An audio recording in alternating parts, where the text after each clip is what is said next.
Hey, what's up? And happy Black History Month. Rainier Avenue Radio is celebrating Black History Month all month long, the month of February. And, it's kind of what we just do anyway all year long. But this time, we're really making a concerted effort to provide our communities with an array of things to do, things to participate in, things to learn. We'll be broadcasting musical performances, dance exhibitions, critical conversations, race and social justice workshops, town hall meetings. We'll be actually broadcasting a Black History Month celebration from the continent of Africa, a few of the countries. We'll be broadcasting a Black History Month celebration from Paris, France. We'll be broadcasting a Black History Month celebration from British Columbia, Vancouver, Canada. We'll be taking a look at a number of different areas, including being Black and being gender nonconforming. And we'll be taking a look at the Wall Street. If you remember Black Wall Street, if you don't, you should know about it. The 100th anniversary is coming up. And so we're going to be talking to some folks who actually can take you back orally, very closely associated with what happened there, and historians, and they're hosting their 100-year anniversary. So we'll have some members of the board talking about Black Wall Street as well. If you don't know about that, really don't want to miss this conversation. I could go on and on about that. We'll also have the Hartsfield Quilt Collection, which is the oldest collection of African American slave quilts in the world.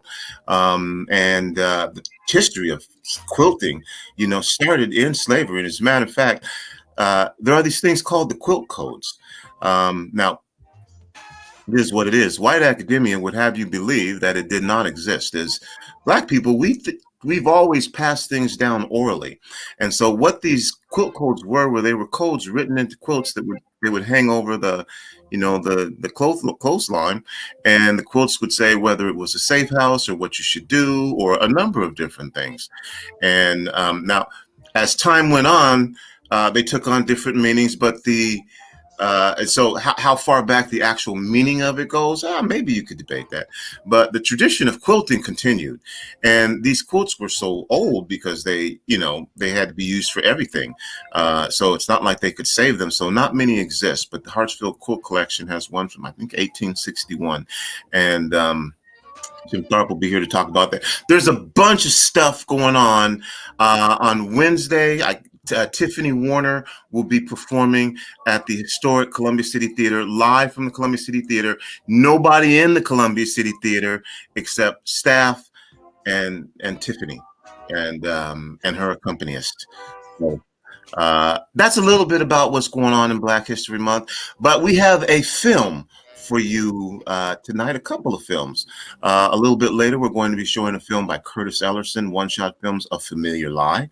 Right now, we're going to show a film called The One Vibe Experience, and it's by One Vibe Africa. Simon Okelo is the person who put this together, and by his own saying, he grew up in the slums of Manyata in Kisumu, Kenya, and went on to do a number of different things and did humanitarian projects in Malawi, Kenya, Ghana, Liberia, South Sudan. Came to this country in 2010 and began a celebration Black History Month, and there's something called the Madaraka Festival. You might remember that. Well, he's got a film, The One Vibe Experience, and so we'll do that, and then we'll be back maybe in chat with Simon, and then at 7:30 it'll be A Familiar Lie. So welcome to the first Friday Family Black Film Night for Black History Month. This is Tanzania and that's Kenya.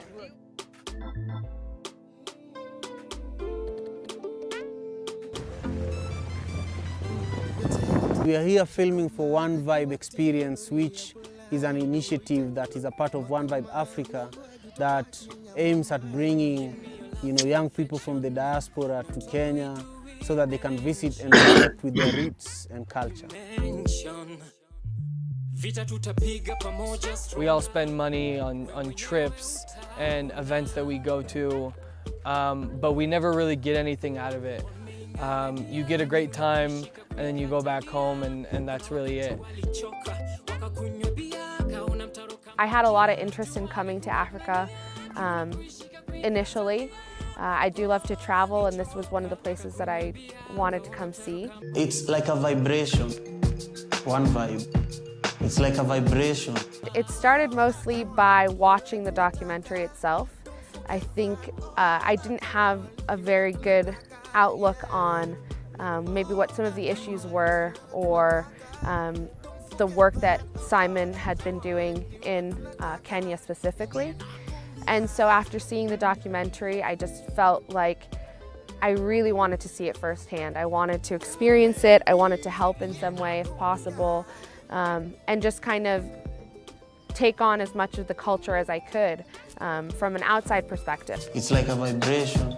The beginning of self-empowerment is being conscious about what's going on around you and accepting it and then doing something about it.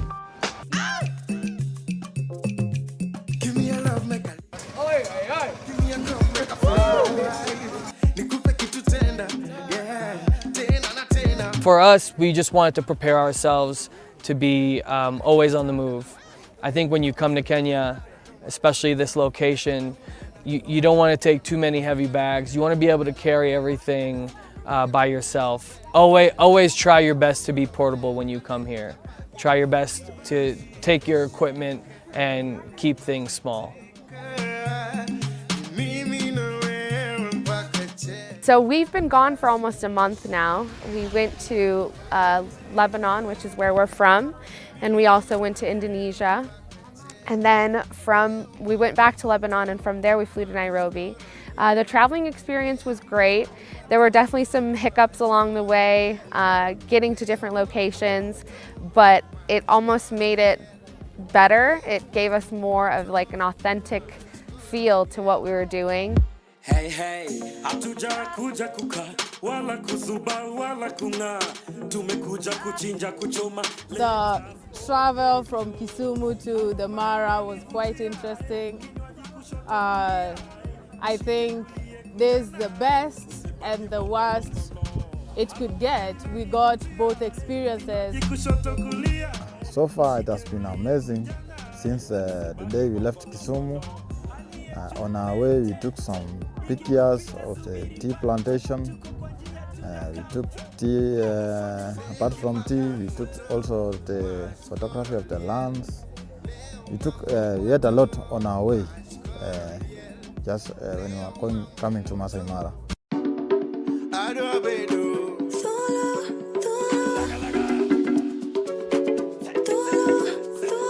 Currently we're in Masai Mara. Yesterday we went on a safari drive, which was just magical. We saw everything we came to see and more. And we also visited the Maasai village yesterday. We got to see a little taste of how they live and who they are. It's a very natural place to be, and it's chilling how much it just takes you over. It's all your senses.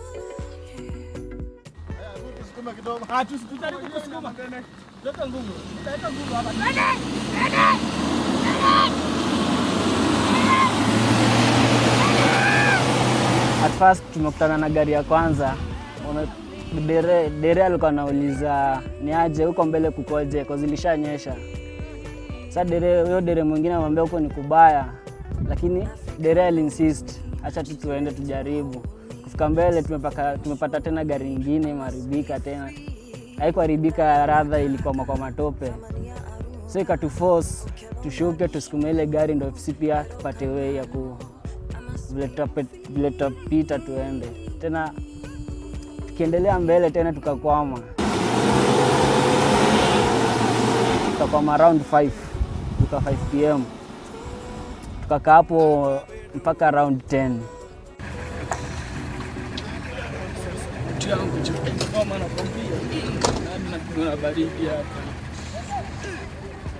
Ndo kuna gari kakam tukang'ang'ana nayo hadi tulitoka hapo around saa 5 usiku.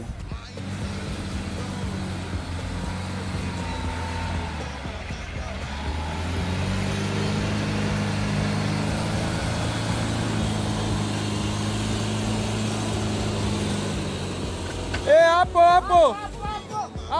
Tulifika hapo kama tumechoka, watu walikuwa wamebeat mbaya, matope nayo kwa mwili. Ilikuwa ngori. A few of us got sick, some were rained on.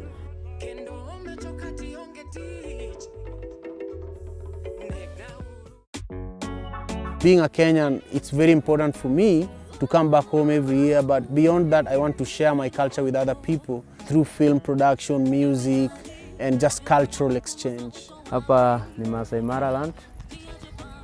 Hapa ndio tunaishi. Ndio boma yetu. Na hii boma tunaishi tukua 250. Na wote we are related with one grandfather. Alafu hapa pale tuko ni pale yenye tunaweka ng'ombe. Unaona kila hizi ni manyumba. Ni wamama ndio wanatengeneza nyumba. Alafu wanaume wana stand around the village. That's how we're getting fire, yeah? We got to see how so many different types of people live and their family structures and their culture and share meals, and just really got to enthrall ourselves in the culture and who these people are. And so the traveling has been amazing. Before this trip, we had an expectation of the time that we were going to have. And then when we got here, One Vibe and Kenya exceeded our expectations. We had the time of our life, and for anyone who's a world traveler, who's the type of person who wants to see the world, who wants to experience new things, come to Kenya, come experience this with One Vibe.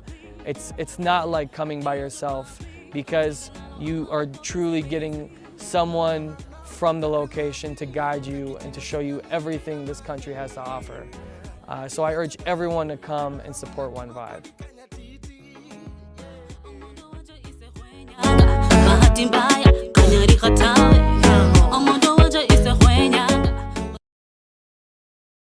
You're listening to Rainier Avenue Radio.world. Check us out on social media. Facebook and Instagram, Rainier Avenue Radio.world, and on Twitter at Rainier Ave Radio. This is your Rainier Avenue Radio.world community update on Seattle City Lights Utility Discount Program application. If you are impacted by COVID-19, otherwise known as the coronavirus, access the utility discount application online at seattle.gov/UDP for utility discount program, or call 206-684-3000. That's seattle.gov/UDP or 206-684-3000. Celebrate Black History Month with Rainier Avenue Radio.world. You'll hear interviews, panel discussion, issues that impact your life on a daily basis. Celebrate Black History Month with Rainier Avenue Radio. Oh, did I mention? Every Wednesday night, live musical performances from the historic Columbia City Theater. Rainier Avenue Radio celebrates Black History Month all month long. Interviews, icons, celebrating the history of Black Seattle. Community leaders, community activists. In 1852, Seattle's first Black resident arrived. National viewpoints. In 1943, Harborview Hospital hired its first Black vibes. Rick Dupree, Tina Marie, and me, Tony B. In 1961, Dr. Martin Luther King Jr. made his first and only Seattle appearance. Did I mention every Wednesday in February, every Wednesday night, in celebration of Black history, live musical performances from the historic Columbia City Theater. I'll say it again. Every Wednesday, live musical performances from the historic Columbia City Theater in celebration of Black History Month. People you know, and some you may not. It's a celebration of Black History Month on Rainier Avenue Radio.world.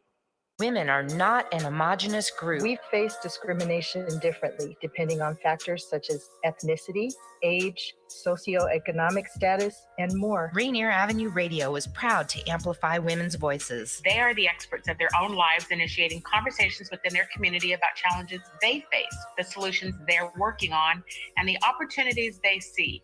Please join us this Sunday from 2 to 5 for Women's Voices on Air. We know our challenges. We are the experts of our lives. We are master multitaskers, prioritizing our family, friends and our faith above our own needs. Our needs and voices are too often overlooked. Please join us this Sunday from 2 to 5 p.m. for Women's Voices on Air.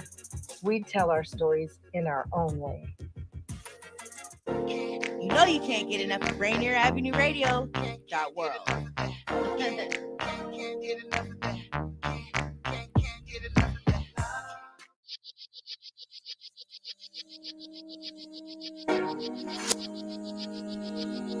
Yo, welcome back to Rainier Avenue Radio .world. It's me, Tony B. That was the One Vibe Experience. Simon Okelu. Hey, Simon, how you doing, bro? I'm doing well, my brother. How are you? Nice to see you. Nice to see. Under the circumstances, I'm fantastic. You doing all right? I'm doing great. It's been a minute, but I've been seeing all the amazing work you're doing. So it's nice for us to get together again, and in the name of Black History Month, do this important, film screening and conversation. Yeah, and we met years ago when you were doing the Model Rocker Festival. That's true. That's true. And but you know what? Let's tell folks about One Vibe, because if they've just seen the short, it doesn't really give you the full scope of One Vibe. I talked a little bit about your history at the beginning and your background, but it looks like a great tour. You know what I'm saying? Of the country, which is an amazing thing in itself.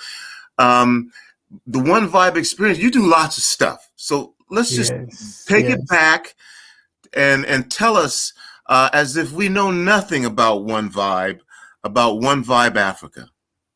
Okay. Well, again, thank you for having me, my brother, Tony B. One Vibe Africa is a non-profit organization that was started in Kenya when we had an election, a national election similar to what we just had here in the US in 2007. It was disputed, and people started fighting and killing each other along ethnic lines.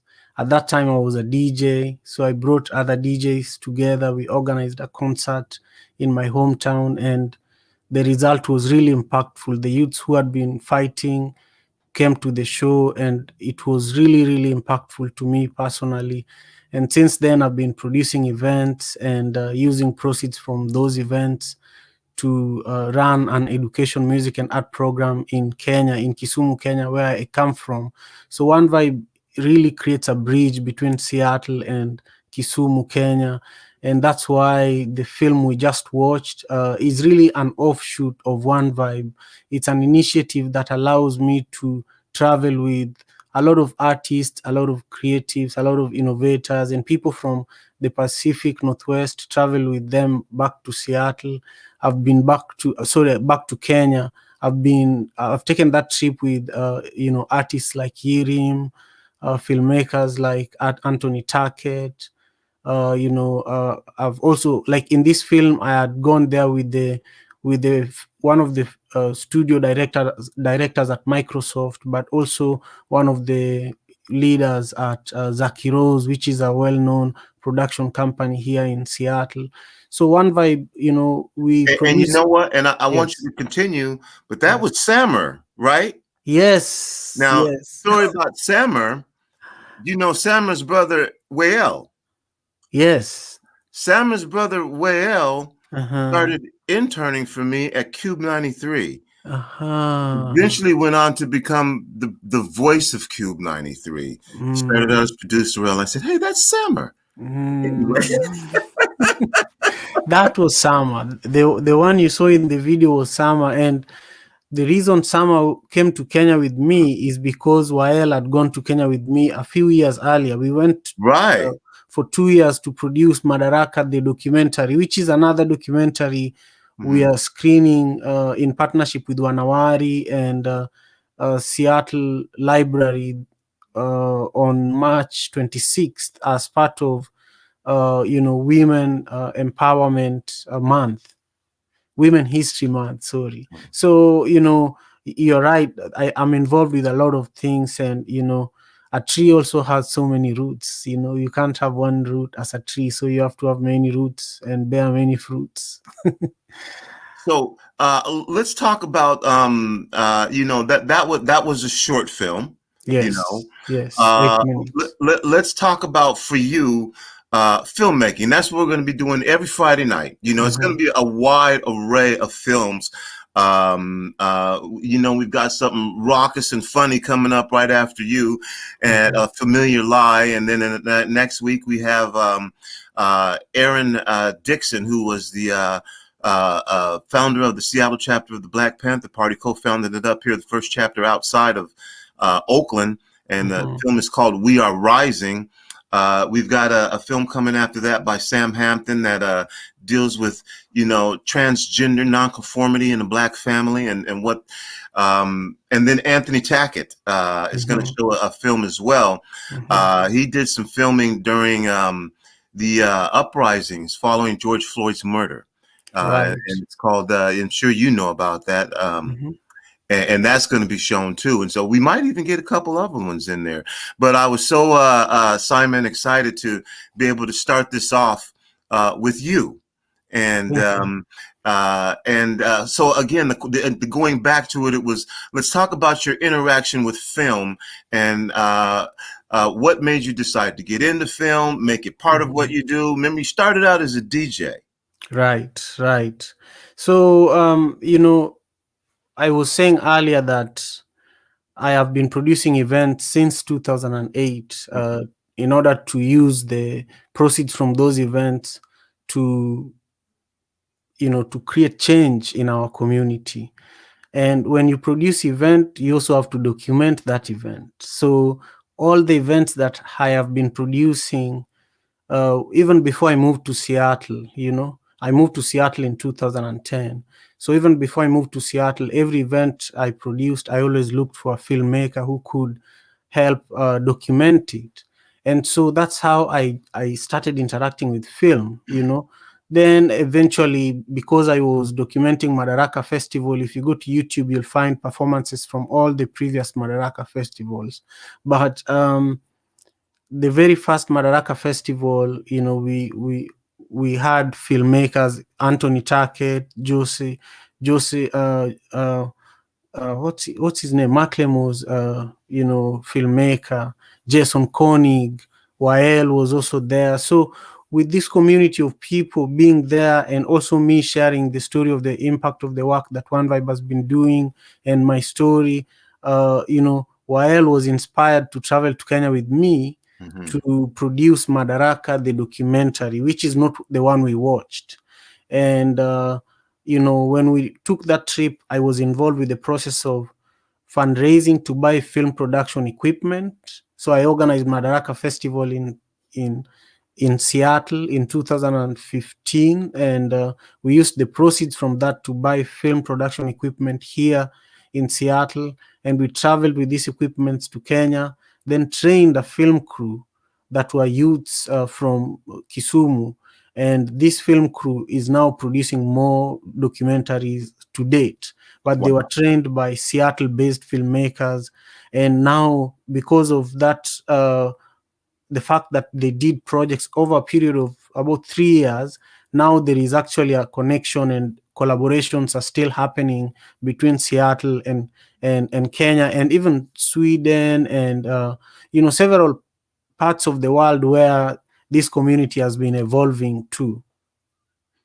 And and that brings up I gotta give shout out to Tack, and Anthony Tackett, and his engagement and involvement in film, and just a good guy. And I remember when he went to Kenya, and you've been interacting, you've been building this bridge between Kenya and Seattle for a while. And so, I hope when people are listening, they hear what you're saying, when you're saying that a group of filmmakers from Seattle went back and you brought the equipment in Seattle and took it back to Kenya, trained folks there, and they are now doing the thing, Every week, they produce content and high quality content, but they also still work with the people in Seattle as a resource. People in Seattle, if let's say you want B-roll of footage about something in Africa, they get it for you, they send it. So this is an important partnership that should expand. You know, we should have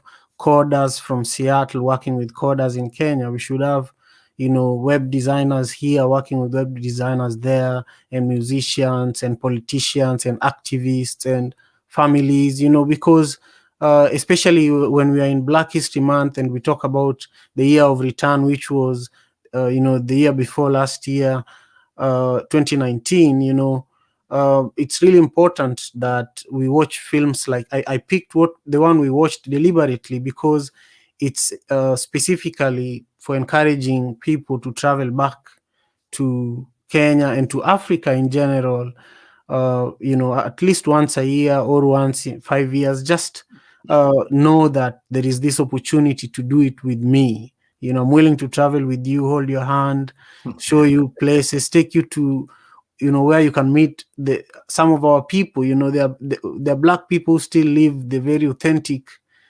lifestyle where they still, you know, make fire in the jungle, just like the film was showing, you know, the Maasai warriors.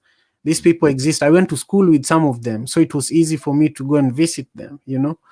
And so I want to share, you know, those friends with my family here in Seattle, my community here in Seattle, because if Seattle is enriching my life, I should also enrich Seattle's life through my culture. Well said. Again, Simon, it's been too long, bro, but it is good to see you again, and I feel like we picked up right where we left off, man. And yes, I've been following you, you know, and and thank you again for being part of, you know, it's called Call to Conscience, celebration of Black history, and education of Black history. So hey, you know what, Simon, we'll continue to do something and figure it out, bro. Okay, continue to do the work that you do. Thank you so much. Coming up, we've got Curtis Elerson and A Familiar Lie. You're gonna, you know, buckle up for this one. I'll just say that. All right, we'll be back with Curtis Elerson. We're gonna do just a quick intro, then we're gonna get straight to the movie. We'll be back. You like to see when your favorite Rainier Avenue Radio show comes on? Check out our show schedule, updated weekly at rainieravenueradio.world. The Urban League of Metropolitan Seattle, empowering communities and changing lives. The Urban League has been there to serve when our community is at its lowest. It's never mattered what the crisis was. The systemic oppression remains constant for those most vulnerable. Here at the Urban League of Metropolitan Seattle, we'll be temporarily adjusting our hours of operation and available services. If you are in need of resources, we recommend that you give us a call at 206-461-3792. To make an appointment, press 0 and speak with the receptionist. Walk-in hours will be from 10 a.m. to 3 p.m. Monday through Friday. And hey, we'll gladly work with you via phone as best as we can if you're exhibiting any signs of illness, to assist you with information to save your home, find you a place to sleep, or connect you to job opportunities. The Urban League of Metropolitan Seattle. That's 206-461-3792. Rainier Avenue Radio presents All Music, All Day Saturday. Music, All Day Saturday. This is Edwin Bailey, Bulldog Blue. Jazz from the Cabinets. That's right. It's time once again for Jazz from the Cabinets with Big Poppy. Start Time. Thanks for tuning in. My name is Paul Pierce. This is Start Time. Saturdays, all music, all day. Reggae Hour, K-Fox Night. Looking for the perfect beat? Yeah, it's the beat of the box. Fresh Juice with D-Money in the group. Myself to the money. Nice Size Patron. Taylor Hart. Resistencia, the Northwest Rap Gang. DJ Medina. Chad Cheddar. Northwest Rap Gang. Sergio Lacour's Love Line. It's Sergio's Love Lines with Sergio Lacour. Go to the phone line. Tell her who we talking. Sea Monster Radio. Mo Jams is your jam. We're live. Welcome to Mojo Mondays. This is KZ of KZ Music Media. Caller Goddess for Mojo Mondays. Just my opinion. God is inspiration. Music all day and all night. Saturdays on RainierAvenueRadio.org. This is the news on Rainier Avenue Radio. At least 6 people, and possibly as many as 10, associate with the Only Housing Now, a group of homeless advocates who occupied a downtown Washington hotel for several hours have been arrested. According to the Olympian and the Thurston County Jail information, those booked into jail, ages range from 26 to 48, on suspicion of first-degree burglary and obstructing a law enforcement officer. The city of Olympia also released information about the occupation of the Red Lion Hotel at 621 Capitol Way. According to the city, people inside the hotel began calling 911 to report a group of people who was attempting to forcibly take over the hotel. Employees reported that some members of the activist group inside the hotel were armed with hatchets, batons, knives, and a gas mask. Helmets and goggles apparently in preparation for confrontation. And that's your news on Rainier Avenue Radio. This is Rainier Avenue Radio .world.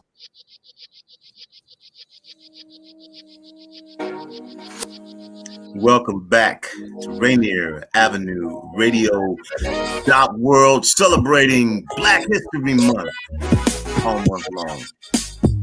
It's called Conscience. This is Friday Family Film Night, Black Film Night. We're showcasing independent Black filmmakers, producers, directors, and we're about to tap into a familiar lie.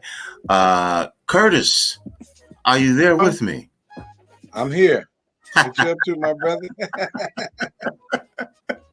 How you doing, long time friend? It's good. And first of all, it's good to see you, man. Curtis is a writer, director, producer, extensive background in the entertainment industry. So for people from Seattle, when we go back, you remember Just Cash Records. Everybody knows Just Cash Records from back in the day, and all the acts that you had on that label, from Kazzy D to Wojak, High Performance, Double Trouble, all of their albums debuted on the billboards. That in itself could just be an accomplishment to stand alone on. And but again, just an extensive background. You produce comedy shows, music shows, from Tommy Davidson to Johnny Gill, Sinbad, Michael Cooper, written and directed movies and commercials. In 2010, your film Paper in My Pockets won or got you an honorable mention award at the Burbank Film Festival. And you got a lot of shows in production right now, and starting your own network, Moto Entertainment. So congratulations, Kurt. Awesome work, man. Thank you, man. Really appreciate it, man. Yeah, man. It's been a journey, man. It's been a journey. You know what I'm saying? Sometimes I have to jump tracks to make sure I stay on the right track. You know what I'm saying? So when the music started, and you was there 30 years ago. We were all trying to get to the grind and going to New York and everywhere, chasing seminars and sitting down talking to the Ice-T's and the Easy-E's, you know what I'm saying? Back in the early 80s, early 90s, you know what I'm saying? Man, it was,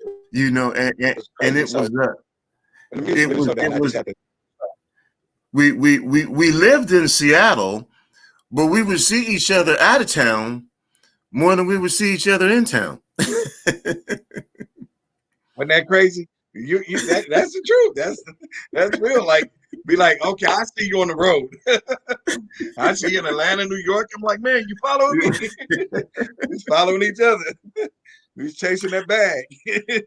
Well, I'm excited. First of all, thank you again for giving us the opportunity to see your film, which is doing well, blowing up. You got it on a variety of different networks, and we're so excited to have it here as part of our Friday Film Night. And I want to get to the film. We'll have a chance to talk a little bit afterwards, because I know people want to see the film and they're listening to us reminisce, but that's all right. That's what we're going to do here for a second, since I haven't seen you. But like we didn't hear y'all talk. Let's set it up a little bit for people and tell them about Familiar Light. And yes, talk about, making the film. What was your inspiration for it? And just kind of set the stage for people. Curtis Elerson and Familiar Light. I've been doing some, like I said, the first film I did was actually 2009. And then I did a couple of reality shows, had to deal with VH1. Was doing a variety of things, just trying to find a lane out here in LA after I moved from Seattle, which would work, you know what I'm saying? So, you know, one brings the other. So I was just throwing a bunch of stuff up against the wall, from reality shows, cooking shows, movies, and then seeing, you know, where my lane was. And then I went back to the roots of it and said, let me go back to the film industry when the streaming stuff started. So when the streaming stuff started, I was like, let me get back to producing films and still do reality, but basically concentrate more on the films because they was bringing in more revenue. So I came up and I said, I want to do 4 films a year. Sat down with some people. We came up with a concept of how we want to do it, where we want to distribute it. So I sat down with like Omar Gooding, Walter Franks, Trey Ireland, some of my usual suspect crew that does a lot of my movies. You know what I'm saying? We like a family. So I don't get about it for them if they do. They do me favors and I do them favors. And we came up with some concept for movies, man. And it just took off, like, especially, like I said, with the streaming networks, from Tubi to Amazon Prime to Pluto, Zumo, all of these, now IMDb, which is bought out by Amazon. Now they have platforms that independent filmmakers don't have to go and beg the Sonys, the Warner Brothers, the Lionsgates. Man, can you give me a deal? I got such a great film idea. You know, I just need y'all to put me on. Like, those was like unheard of deals. You really have to have a lot of money behind you. And even if you have money behind you, you still would have to have a connection for them to put you on, because they mostly think theatrical releases. And those are multi-million-dollar films. Well, independents don't have multi-million-dollar money. We have little money that goes a long way. So when they opened up the streaming networks, which were doing very well, and then, you know, unfortunately the pandemic hit, but it made everybody stay home. And by everybody staying home, they got to put their eyes on some really good movies made by independent filmmakers for free. Wow. That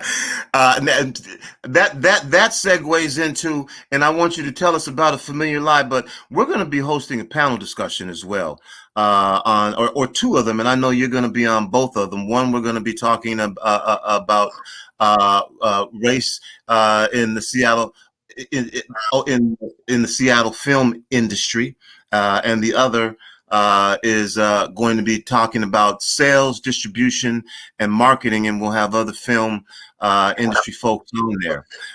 So Kurt, man, thanks for the background. Now let's talk about A Familiar Lie. That's what folks are here to see.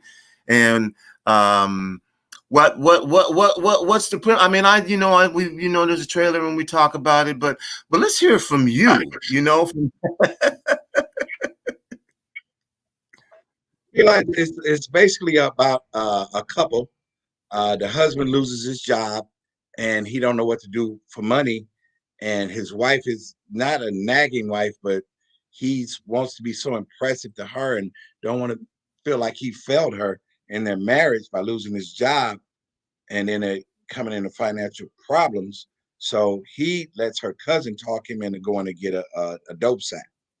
And it all goes bad after that, because the cousin is a crackhead, and we all know what happened with crackhead. He steals the dope, which causes the dope dealer to come after the husband, which was fronted the dope.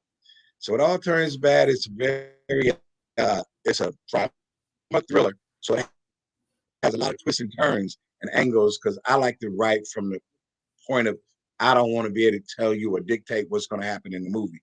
I think writers get lazy sometimes, and I'm gonna just write it and finish the movie. No, I want to trick the audience. I want to keep the audience engaged, so they don't turn the channel, they don't turn it off, because they don't know what's going to happen next. And you keep them on the edge, be like, all right, what is he gonna do next? What's gonna happen next? That way you keep your audience engaged, instead of letting them be like, oh, I can figure out this plot. I know what's gonna happen in this movie. Now that's when the writer's really getting lazy. Okay, and some very, very valuable information there, and don't ask a hungry man to go get your loaf of bread. You might not have a whole loaf of bread when you get back. It all might start going bad. A Familiar Lie. And I will say there is some cursing in here. So Would you put an R rated on it, Curtis, as people are watching? I would put an MA rating, mature adults, 17 and up. Okay. There's no nudity, but there is some harsh language, but all right. I would definitely say 17 and up. Okay. Well, here we go. 17 and up is going to kind of get the concept more than a 13 to 14-year-old anyway. All right. Well, let's get down. A Familiar Lie. Curtis Elerson. Thanks, bro. Appreciate you, Tony. Thanks for the support. Much love. Oh, yeah.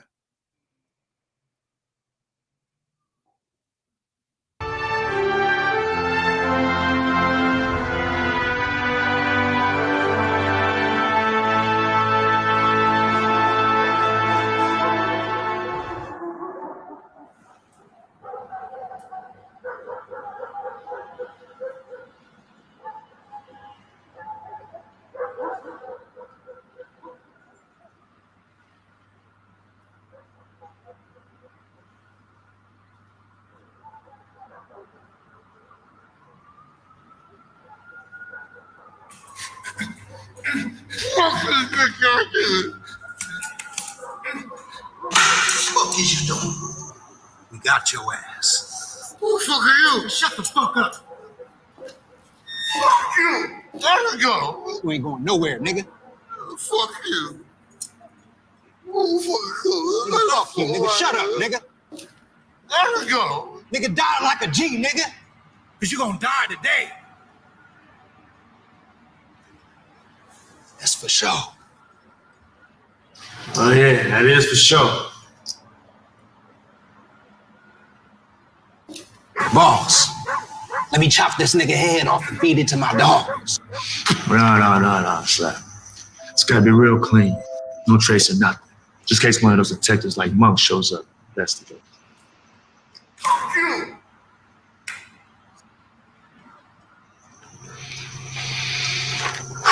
Smooth. My main man, Smooth.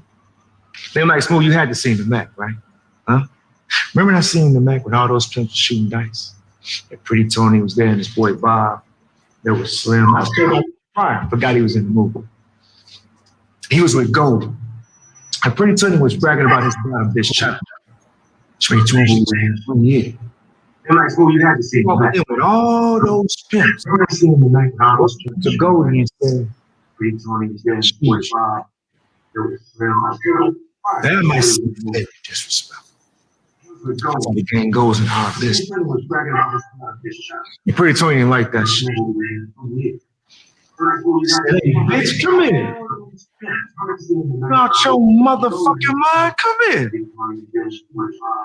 And go and say, Mr. Pretty Tony. I mean, you know the rules of the game. I mean, your bitch just chose. Now we consider us like we got some friends. We can get some things. Now your bitch chose me. And unbeknownst to me, you took it to some gangster shit. And normally I don't kill a nigga over a bitch. But you fucked up when you came after me, nigga. You put a hit on my life. So this is gonna happen. You got your bitch. Well, she's my bitch. And you're doing well for yourself. You got the warehouse going on. Yeah, a lot of product. I love owning that shit. And she told me you was a rich nigga. You smart. So while we over here fighting for the south side, you have territory in the north and west side. So I'm gonna take over those. Yeah. I will own this city. You fucked up. Fuck. No, nigga, we could have been partners. Now I made it, ma. Top of the world.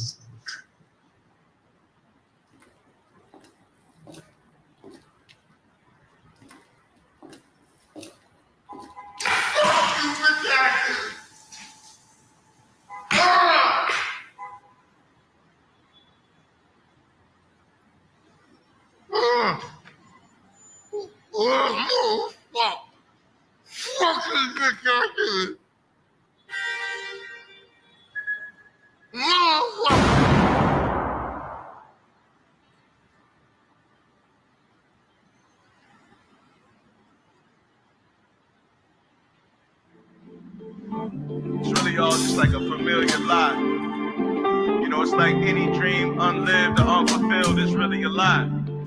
But it's like you gotta lie to yourself to get your dream, because the dream ain't even here yet. It ain't even real.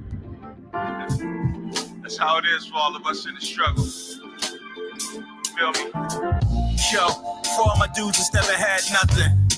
For all my hustlers trying to grab something. For all my chicks coach bag hugging. On the block, cat walking on the app frontin'. Ben Frank hunting, trying to get their dream off. Thanking God I'm alive, trying to break the team off. I want the finer things in life, keep my drip fresh. That Royce Phantom here, platinum plated wet. I want to give my girl a better life. Them more cheddar days, them go-getter nights. I'm out late at night, trying to make it pop. She know I am the one, she's trying to make it stop. Her girlfriend's hating, but they kind of want me though. I went from pushing paper to baking the sourdough. So when the dust smack, the bus back is not needed. This is a lie so familiar for those defeated. Sweet little lies, like I would do anything to make you smile. I'm a warrior, baby, and I sacrifice. Hustle to my soul on the constant blood on the floor, my spirit rise. Feel my spirit rise. This is a different type of economics for the players and the pushers and the sexaholics. Street fiends and in-betweens and curb ballers. That money lean to the North Green supersonic. Ghetto monopoly will make you play the psychotic. While you stack your dollars, she try to trap your dollars. Now you trap falling, cat stalling, trying to make you fall. So you're supposed to be the homie, you ain't hear it all. Just another motherfucker trying to take it all. Set you up to fall, did he watch it all? You all right, baby? We're talking in your sleep. I'm all right. I just haven't been sleeping well lately. What's up? You sick? Need me to call the doctor? I can call in to work, have someone cover for me. Baby, I'm not that kind of sick. I'm just sick and tired of us not spending time together lately. I know, baby. I know. I'm sorry I ain't been spending time with you. I've just been working on this big deal. It's gonna bring a lot more money to the household for us. One day we're gonna have that baby boy.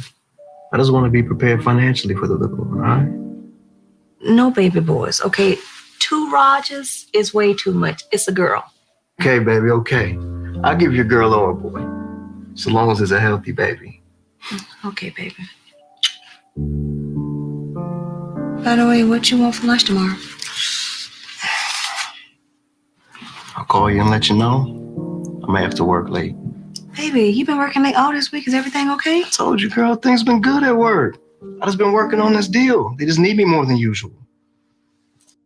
Okay. I understand, boss man, they need you at work. But do you understand that your beautiful wife in this big house all alone? Never could I ever forget about my future baby mama. All right? But yeah, some of them girls come over and hang out since I'll be working late on this deal. Okay, baby daddy, but I'm trying to tell you right now, you better go make that bread. Feeling kind of good right now.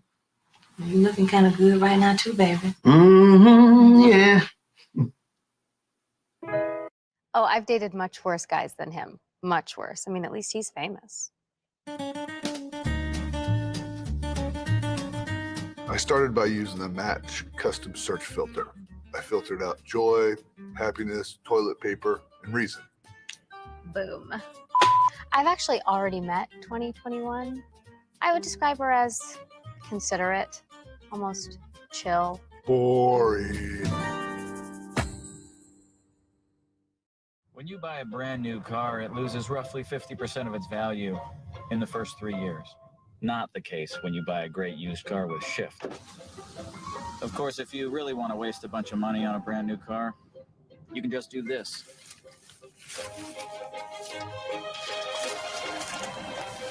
Now, technically, that's littering, so I'm going to go back and pick all that up. Shift.com. Used cars never felt so new. This might just be the greatest season of all time. We got Eddie defending Daytona. We got Joey, Kevin, and the all-time fan favorite. I'm just here so I don't get fined. The best season ever.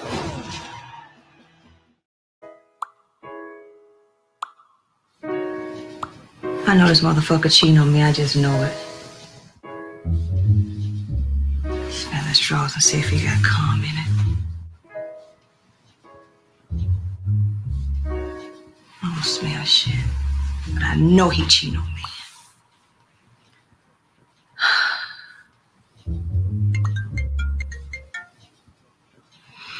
Hey girl, what's up? I'm telling you, I think I'm losing my damn mind. I know this nigga cheating on me. Bossy, I'm telling you, I know this nigga cheating on me. You know, you always been a little different. The fuck you mean different? Bitch, even back when we were in high school, you always been suspicious of people. Remember you thought our math teacher had it in for you and that gay motherfucker gave you all A's? I did think he was trying to sleep with me, but in the end, he was just a nice gay guy. Hey, I'll never forget when he came out the closet, too. I know, girl, me either. Remember that time he bought his boyfriend a show and tell and told everybody he was in love with his gay friend? Girl, that shit was a trip. That shit was crazy, but I liked this little gay ass. But I used to get a little jealous. He used to always give you all the damn attention in class. Girl, not me. I thought he was trying to fuck them young girls. I'd have gave his fine ass some pussy. Hello, bossy. You would have gave anybody some pussy in high school that wanted to fuck you. Bitch, what you mean? I only fucked the cute ones with good hair. Hello. You thought everybody was cute with good hair? Shit. They were. Anyways, look, so back to your husband. Tell me why you think he fucking around on you. Hold on, girl. Girl, I had to make sure that nigga wasn't pulling up. Anyway, you know what? I'm telling you, bossy, his phone is always ringing. And when the phone rings, I'm telling you, he doesn't answer the phone. Like, he'll go in a whole different room and pick the phone up. Like, what's up with that? Wait a minute, buddy. He's a manager at his job. Like, what the fuck? Okay, bitch, this is almost why I don't like telling you shit. You ain't listening to me. I'm telling you, like, seriously, his mind is always somewhere else. I'm telling you, he's acting different. Maybe he going through something. Just talk to him. Okay. Again, let me explain this to you, baby girl. I have talked to him. I've tried to give him some. Last night, I even offered to suck him off and swallow the babies. And guess what? That nigga turned over and was like, maybe later, and went the fuck to sleep. Like, don't you know something wrong with that? Oh, something definitely wrong for sure, because I ain't never had no nigga deny me and tell me I can't swallow no babies. Okay, like, seriously, bitch, you are sick. Bitch, get your head game up. Yeah, you're right. But I'm telling you, I've done everything I can think of to catch him cheating. I can't find nothing. You know what? How about we get the crew together? We need to come together. We come up with a plan. We catch this cheating loud ass motherfucker. All right, well, look, I'm going to call the crew over. Let's have a girls' night out. Let's come up with a plan so we can stop this shit. Because I'm telling you, I'm not going to deal with this no more night, straight up. I'm there. Don't trip. We're going to get to the bottom of this shit. And we're about to find out what the fuck is really going on. You better, bitch. Bye. It's like, you know, if they my influence, how would they spit? Huh? You dig? No, really. You dig? Yo. I am really that dude, really that rude, really that shrewd. Cats like, oh, how he do what he do? I don't know, but all praises due to the Father. Y'all can't knock the hustler. I'm about my dollar, about my skrill. Goddamn's real, it's how I feel. Watch me spill, liquid lyrics, spit as lava. Baby's mama, bring the drama, but I ain't acting, I'm just laughing. Life is sport, I'm the captain of the team. Love the dream, then my actions bring the cream. So watch the bank, to God I thank. Money stay high like stanky. What you doing here, boy? Yeah, just checking to see if you still got it. Shit, you know I do. Plus, I need to holler at you. It's important.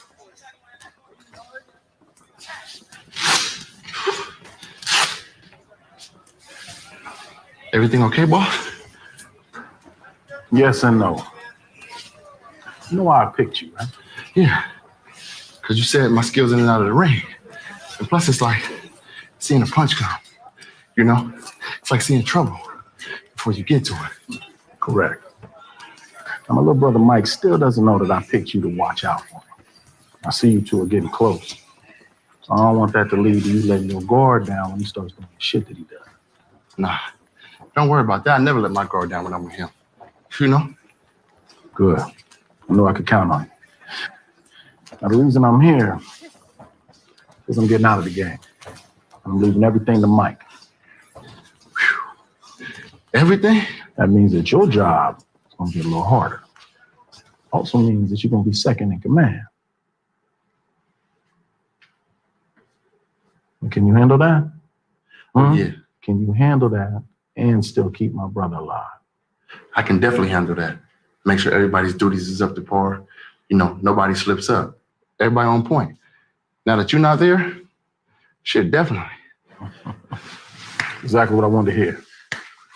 By the way, in my day, I think I could have took you. Keep your right hand up. Shit. I'm glad I wasn't old enough to find out. I know that's right. All right, then get back to work.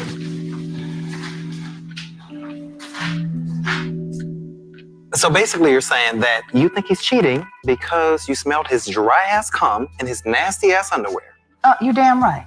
I can't believe you smelled his nasty underwear. I know he's cheating. This is my life. It's not no game. I need to find proof. I know he's cheating. This is my life. You need to chill. Look, y'all, don't get on my girl for her methods. What we need to do is help her come up with a plan and help her catch this cheating motherfucker. I mean, he's been so good to you. I mean, he did buy you that whip last year. I don't know. I just can't see this happening. Well, I mean, you have a point, and yes, he did buy me a beautiful car last year, and he's supposed to. I mean, I fucked him. Right? Good. You know, so I deserved that. So the fact remains, he's different. His attention's not on me anymore. I'm telling you, he's cheating. All right, bullshit. Tell me how the fuck this supposed to work out my benefit. The first thing, nigga, Mike's a dangerous motherfucker.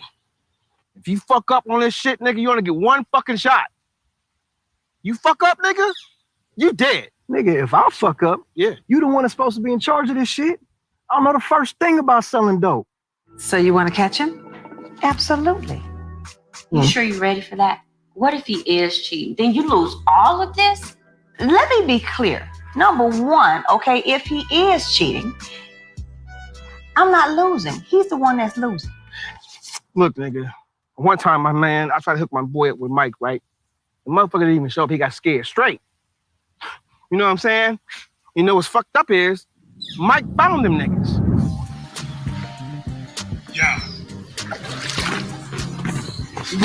Yo, what the fuck? Huh? You don't hear me calling you? All right, look, you're supposed to be a tough guy and you're wearing pink. It's you. What is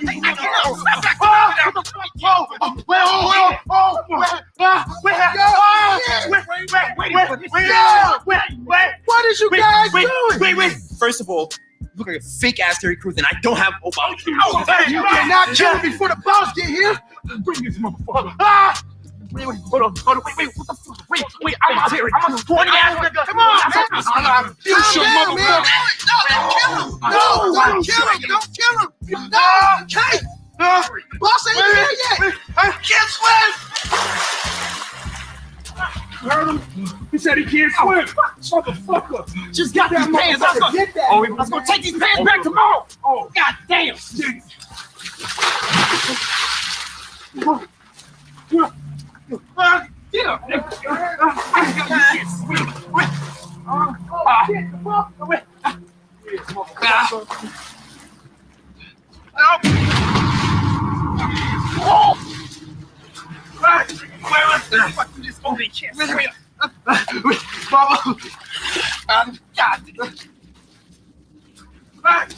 Cause you didn't think I knew you fucked up those keys.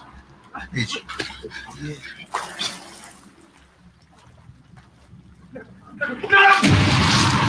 Oh, yeah! So where's my mother? We're supposed to be family, man. Are we supposed to be family? Funny you should say family. That's why I should listen to my big brother. He told me not to fuck with you little young niggas. I want to give niggas a shot.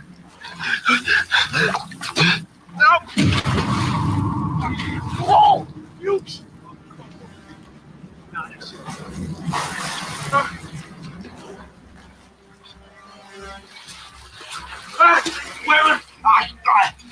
It was over. That's me. You should. No, that's it. You know what I'm saying? I just... Look, all we gotta do is convince Mike that we can have his money back in 2 weeks. And he can find us 2 keys, nigga, maybe even 3 keys.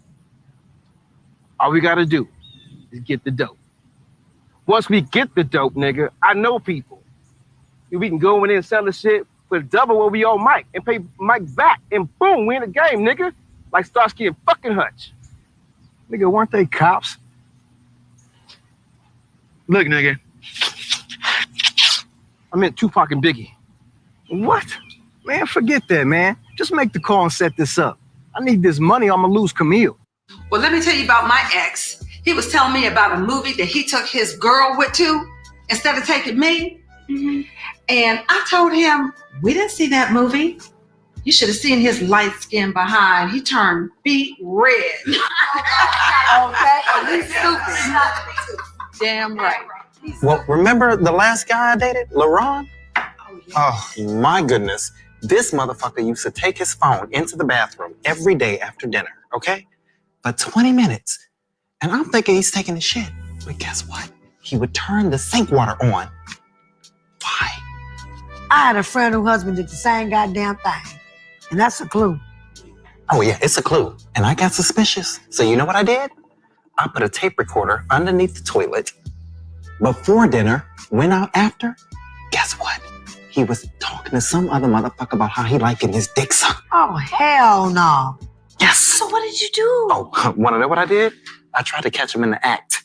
So I went in the next day, but waited about 10 minutes in, and I banged that door down like I was a Minnesota Viking and grabbed this phone and smashed it up the wall like Naomi Campbell. Oh, not Naomi. Naomi and the Vikings. Mm-hmm. Yes. And then motherfucker had the nerve to try to fight me. Why was he trying to fight me? At least you found out before it was too late. True. Right? But the worst part about it, the price of that damn door. Well, you know what, y'all? I want to tell you about my time when I was cheap. So what I used to do was keep me a spare pennies in my purse and some wipes to, clean up afterwards. Don't judge me. So one time, Mike decides to go looking in my purse and found my pennies. Yeah, heard nothing, but guess what? He didn't say nothing.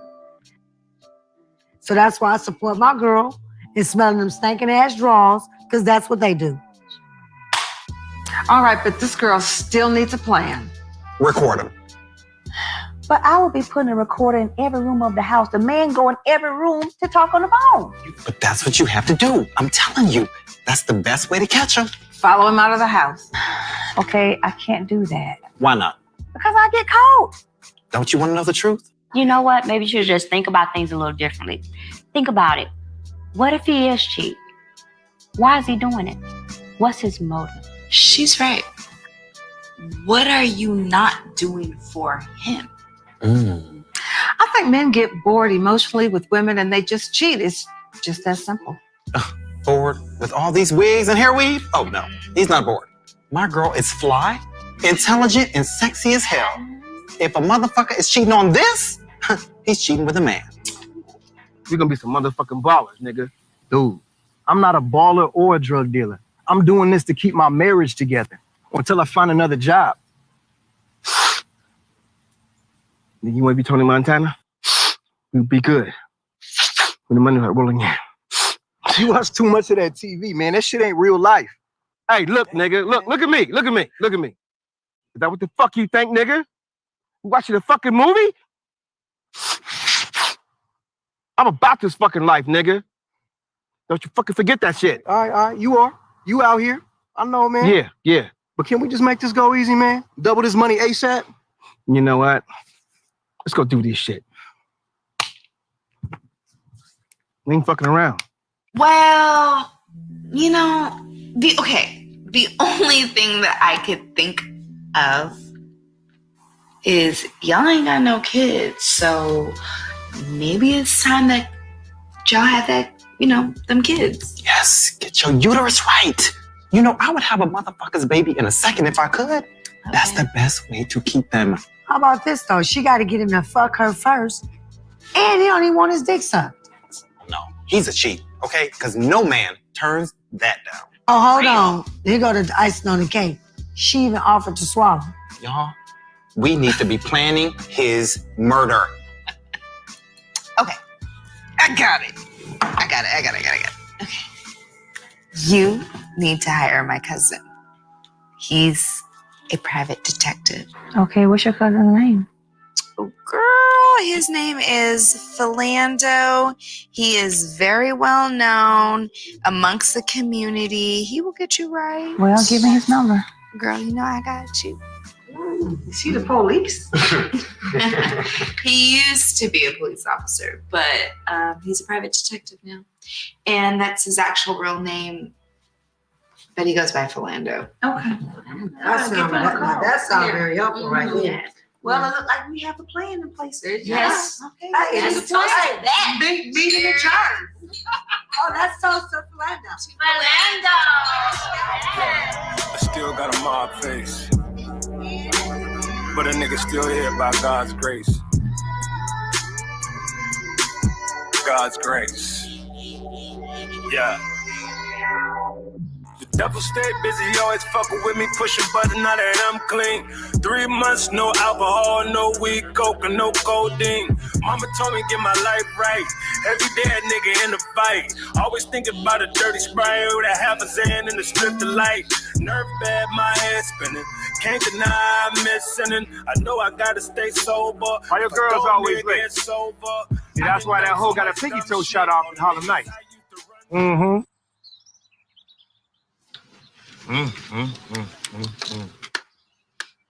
Fellas, it's a great time for us right now.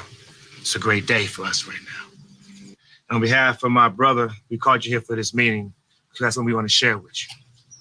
And we have been investing in some very legitimate, yet lucrative businesses. And they've been paying off far more than we could ever imagine. I don't know about that shit, Mike. I ain't got a square bone in my body.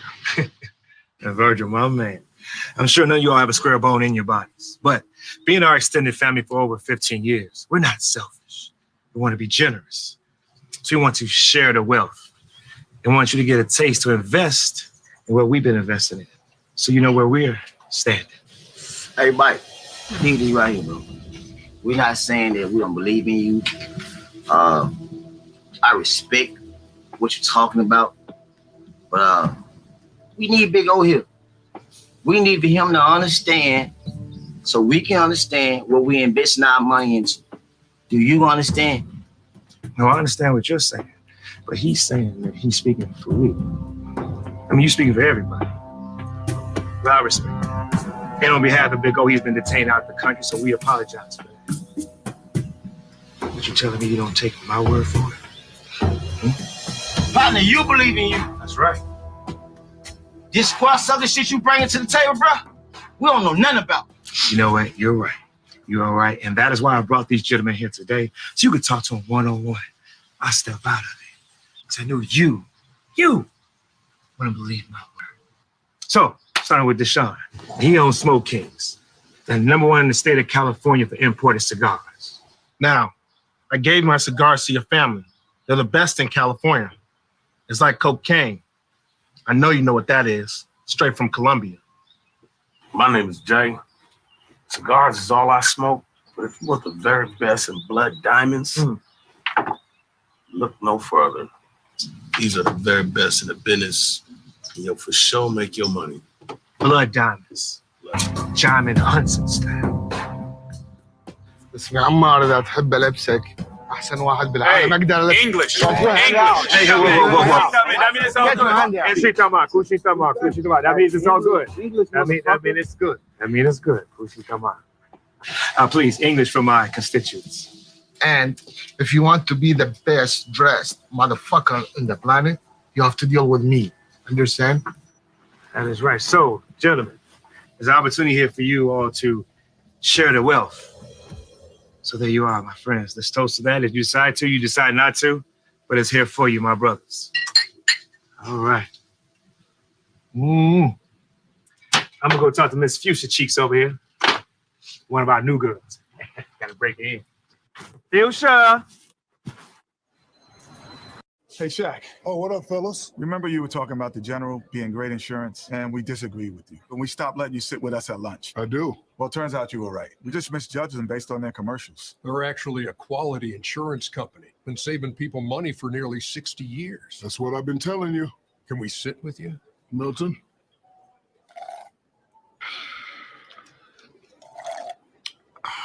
Means no. For a great low rate and nearly 60 years of quality coverage, make the right call and go with the General.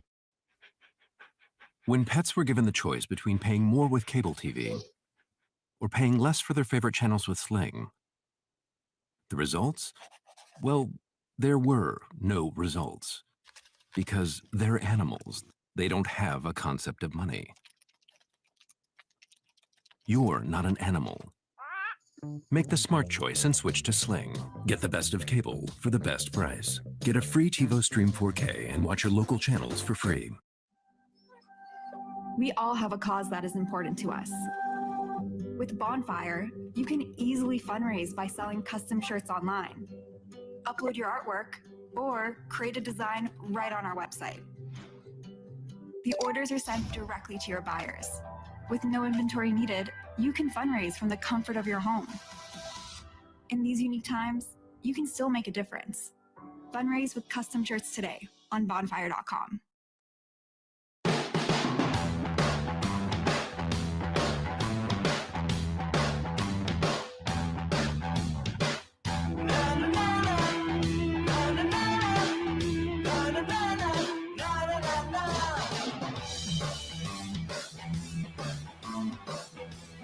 Wow her. Don't settle for less with 1-800-Flowers.com.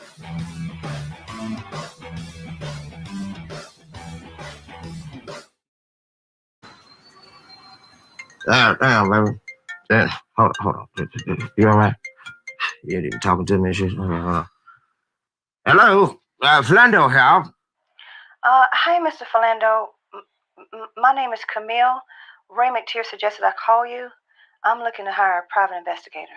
Oh, yes, indeed. She told me that you would be calling. What can I do for you, darling?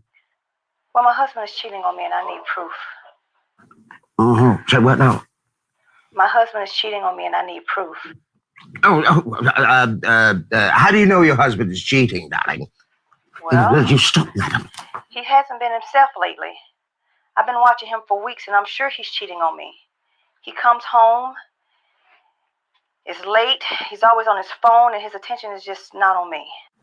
Well, I'll tell you what. I see. Look, let me ask you something. Camille, right? Yes, it's Camille. Camille, do you work? No, not right now.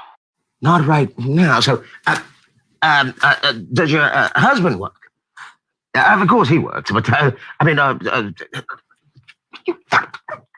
wait. I'm sorry, darling. Camille, are you there? Yes. Oh, okay. So, well, now, it's not easy for a man who works, I know that. And especially if his woman doesn't work. And do you have any kids? No, not yet. No kids. Darling, that's even worse, okay? Because let me tell you something. For a man who takes care of a woman who does not work and has no kids, the man should be getting a medal, okay? Not a PI on his arse. Listen here. I did not call you from no marital advice, okay? We'll be on the phone with Dr. Phil if that was the case. I'm calling you. Well, Ray told me you were the best in the business, so I decided to give you a call. Now, if you're going to continue to insult me, I'm going to have to get me somebody else. Whoa. Now, easy. Easy now, easy. Okay? I'm just trying to put things in perspective for you, darling. Okay? All right? You know what I'm saying? Because look, I can't tell you how many times a day I get telephone calls from women claiming their husband's cheating on them, and when merely he's out there working, trying to get extra money to put food on your table for the fat ass that you are. I'm sorry. I'm just really trying to look out for you, sweetheart, okay? Okay. Well, first and foremost, I'm not fat, okay? I'm fine. Okay, yeah, but just please. I hear what you're saying, but I know my husband. I know his heart. I know when he's splitting his heart in two, and I'm telling you right now, I'm not with that Sharon. Look, I just don't want you to be disappointed by what I find, you see? Because what if this man is actually the man of your heart? The man of your dreams, you know what I mean? You have this whole cheating thing wrong, okay? All right? How would you feel about that? Okay. I need to know the truth. Can you help me or not? Yes, of course. Of course I can help you. All right? No worries, I can help you, baby. Get the nipple. Thank you. I'll come to your office tomorrow. Yeah. Okay, that's fine. Look, before you go, it's a little bit measure about my check. You know, my fee. Is that possible? Hello? Don't look what you did. The bitch done hung up. Oh, fuck her. You should have got the money in the beginning. What you mean, fuck her? That's money. Oh, well, you took too long. Before you gave your advice, you should have got the damn asked about the money. Shit. Well, goddamn, you right here trying to stop. Give me some. You ain't getting none of this thing. You all fucked up my money. Give me some. Get out this thing, line.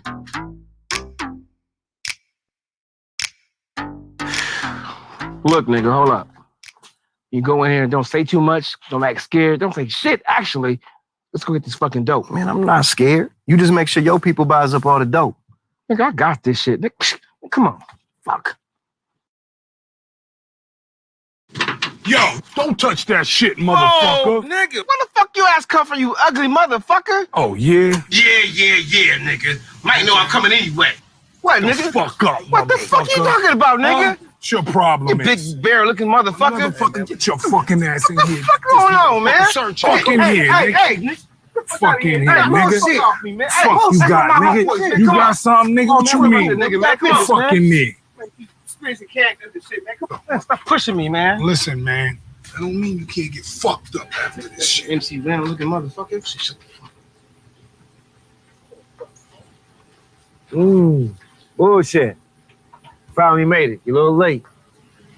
But you know what bullshit? You've been one of our top earners. So I must commend you. Been working hard for us. And you brought me a potential partner, huh? Yo, what's good, fam? He good dude, Mike. Oh, we fam now, huh? We fam now? Yeah. Well, I will be the judge of if he's good or not after he does his work for us, fam. You know I can take care of all this shit, man. It's me. Bushel, when have I ever fronted you anything? Huh? Have I ever fronted you anything? No, right? So why would I start now? Your man Roger's is gonna handle it. Your name is Roger. Yes, sir. Okay, so Roger, now we're going to the dynamics of how I run my operation, okay? And I'm sure that bullshit should have told you how I get down. So, it's very simple. We got one shot to get it right. There's no do-overs, no second chances. One shot, and you're dead. We got this, Mike. Nigga, shut the... You see grown folks talking, don't you? Mr. Mike, sir. No, hold on. You see grown folks talking, don't you, bullshit? Mr. Mike, I'm just in a jam right now. This will help me get out of it, man. I won't mess this up, I swear. So, you sure you want to do this? Yes, sir. Huh? You sure? You have money back in 2.5 weeks from today. Yes, sir. Look a little nervous right there, Raj. Huh? I mean, you don't have to do this. My empire is fine. You take this work. We partners. I don't want it back. I've seen the movies, man. I know how this goes. You see the movies, huh? What you see? Goodfellas, New Jack City, Scarface. Huh? It's not a movie, Roger. This is your life. Your potential death. All right, all right. All right. I got a little token for you.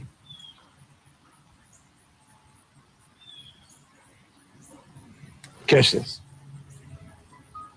Now, you fuck up my money, Raj. The next ones will come at you At 682 miles per hour. You understand? Okay.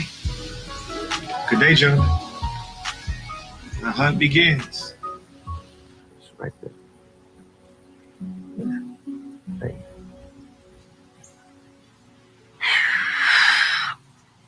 Man, what the fuck is wrong with you? Fuck you talking trying to about? get us both killed? No, nigga, you might know what I'm about this motherfucking life, nigga. Man, stop with all that, man. It's my life on the line.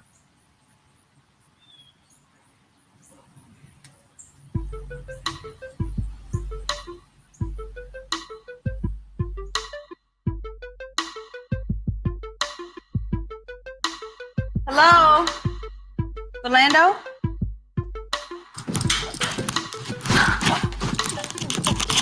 Oh my God. What the fuck? Damn it. Who the fuck are you? I am Camille. Camille? What are you doing here now? You told me to come by today? Yeah, well, you know what? Maybe we should reschedule for another day. Okay? Can we do that? No. Today is the day. Today is the day. What are you talking about? You're in my office. I do what the fuck I want in my office, okay? Off you go. We need to do this today. The fuck? Oh, shit, dude. You know, niggas only pay me with EBT, credit cards, and fucked up ass money orders. Look like you got cash, girl. Look at you. Well, this nigga paid you in cash. Showed up, girl. Cash money. Well, you know what? Let's get started, okay? I'm Philando. Can you do us both a favor, seriously, and drop the accent? Oh, damn. Okay, don't call me on my shit. I was just doing that because, I thought you was a bill collector. But anyway, have a seat. Please, have a seat. Let's get started here, huh? Can I offer you a little, Okay, cool. No problem. Shit, fuck that. You know what I'm saying? More for me. All right, let's get started. Let me get some shit here. Okay, got a little pad. All right, cigarette. All right, now, who are your husband's friends? He got any friends? Who is his friends? Well, he has a few, and usually he hangs around with them during the week, but for whatever reason, he hasn't been around. So I really don't know who his friends are at this point. Okay, well, guess what? I'm gonna need a list of those friends, okay? And I'm gonna need a list of all the places they go, all right? I'm gonna trail him. But, I need to be prepared around this bitch. You know what I'm saying? You need to give me a day in advance around this bitch,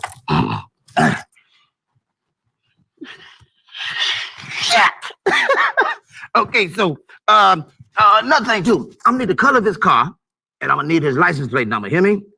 All right, I'm gonna need that. And, let me ask you something, man. Now, if I find this man cheating, all right, I'm gonna give you some photographic proof, all right, and, how about this? How about I set something up for you so you can, confront the motherfucker while he's sitting there with the bitch? You know what I mean? You know what I mean? Maybe at a restaurant, some shit like that. Would you like something like that? You know what? That sounds like a plan because I want to confront him and her ass. You ready for what I'll find? I'm ready for the truth. Well, hey, baby. The truth is what you'll find. Like Martin Luther King said, the truth will set you free around here this evening. You get your fine ass, you stand up and you walk on out this room here this evening. Thank you for the $5,000 because it's going to be in your ass. It's going to be in your ass. Thank God Almighty, it's going to be in your ass. Thank you, baby. All right, you go and walk that shit. God damn it, girl. Thank you. Hey. Thank you for not judging me, too. All this shit right here, what you think about that dick size? Dick size! Hey, what's up, baby? Hey, honey. It's smelling so good. I know it's looking good. You're so silly. I'm looking all thick and juicy. How was work today? Busy, as always. As always. That's always the same thing that you tell me all the time. What more needs to be said? You know what I've been thinking? What's that? I think that maybe we should go upstairs and start trying to work on that baby. Oh, yeah? Oh, yeah. And if I don't get pregnant, at least it'll be good practice. Hell yeah. You know I want a baby. Little baby boy. You're going to make the perfect mother. Well, I love you. I love you too, woman. But baby, you worry me sometimes. I mean, I don't know what you're thinking. It's just really weird to me. What, because you're not a mind reader? No, I'm not a mind reader, but I'm a heart reader. And I know something's not right. Baby, yes, you're right. I've been working on these big deals. This could be life-changing. I can't blow it. Well, what about us? Baby, everything I do is for you. So who was that? One of your side bitches? Wow. Now, where did that come from? Side bitches? I mean, Roger, every time I turn around, your phone is ringing. Baby, I know. But this deal closes in 2 weeks. And after that, no more side bitches. Yeah. Don't make me cut you, okay? Because I will do it, all right? I will do it. You better be that I love you. Baby, I know dinner's ready right now, but I gotta handle something real quick. I'll be right back. But baby, I'm making that place now. Baby, I promise I'll be right back. But what about us? Love, there will always be us. I just have to handle this real quick. The sooner I leave, the sooner I get back to us. Just go. I love you. Whatever.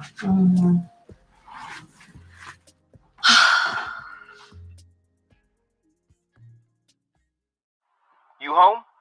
Yeah, what's up, man? Yeah, I got somebody want to buy this work. I already got a buyer. Man, I'm serious, man. This is the one we need if we want to make this transaction. Yo, we can make it 10 grand, nigga. Come on. I got a buyer want to buy both keys for 70 right now. Man, you sure they got the money? Man, don't worry about that shit, nigga. Think I'm stupid? Of course they got the money. But look, we'll pay Mike back early. Then we ain't got to worry about this shit. Man, after we pay Mike back, I'm good. Man, nothing, nigga. We have in front us 2 more keys for you. Nah, I'm good after we pay him back, man. So what you need from me? I need you to bring the motherfucking shit over here, man, to 17th and Maple. Call me when you get here. All right, bet.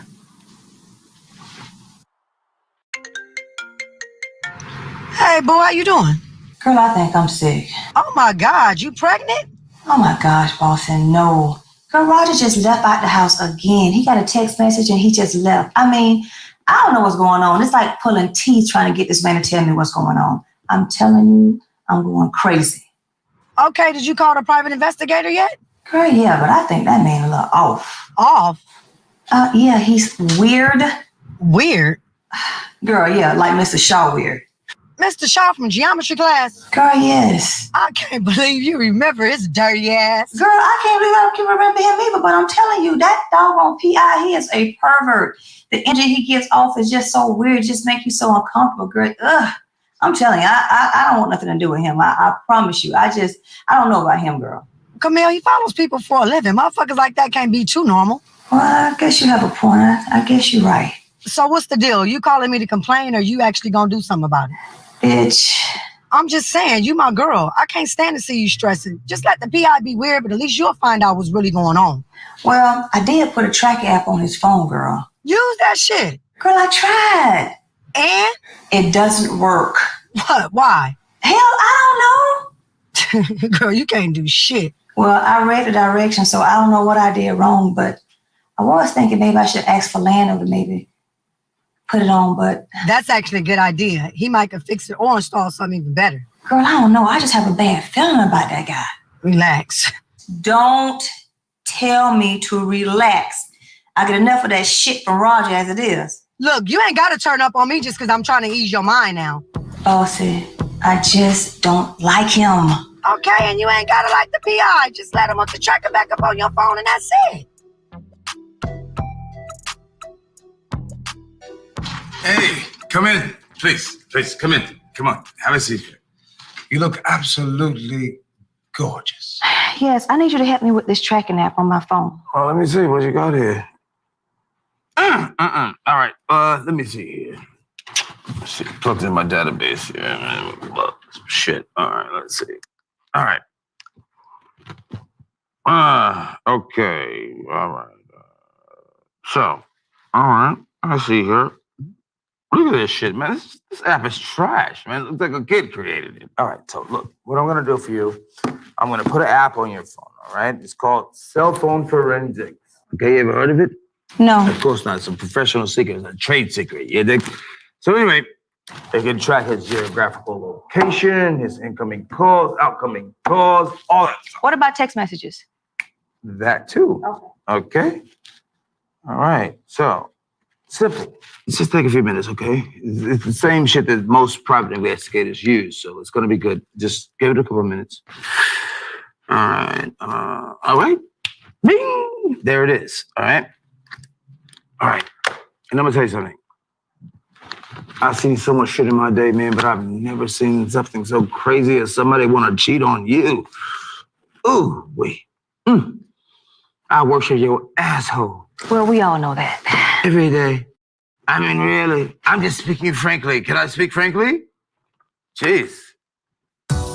Stars are flooding up the sky right before my very eyes. Celebrate the moment with Ferrero Rocher. Smooth chocolate, crunchy hazelnut, lovingly layered and wrapped in gold.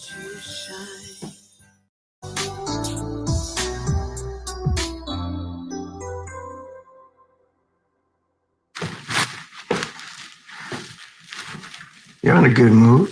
Oh, hey, baby. How was your day? I mean, things could be better, but for the most part, things have been smooth. Well, I got to get my car loan fixed because I don't know, that thing's been going like crazy. I'm sorry about last night.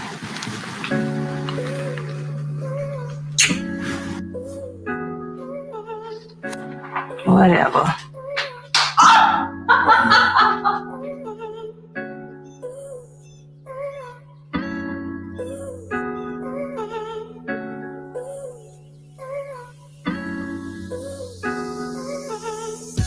Baby, don't you have me standing in the rain, waiting for love. Baby, tell me, should I leave or should I stay? Oh, your love make me do things. So baby, tell me what it's gonna be, 'cause I'm waiting for love.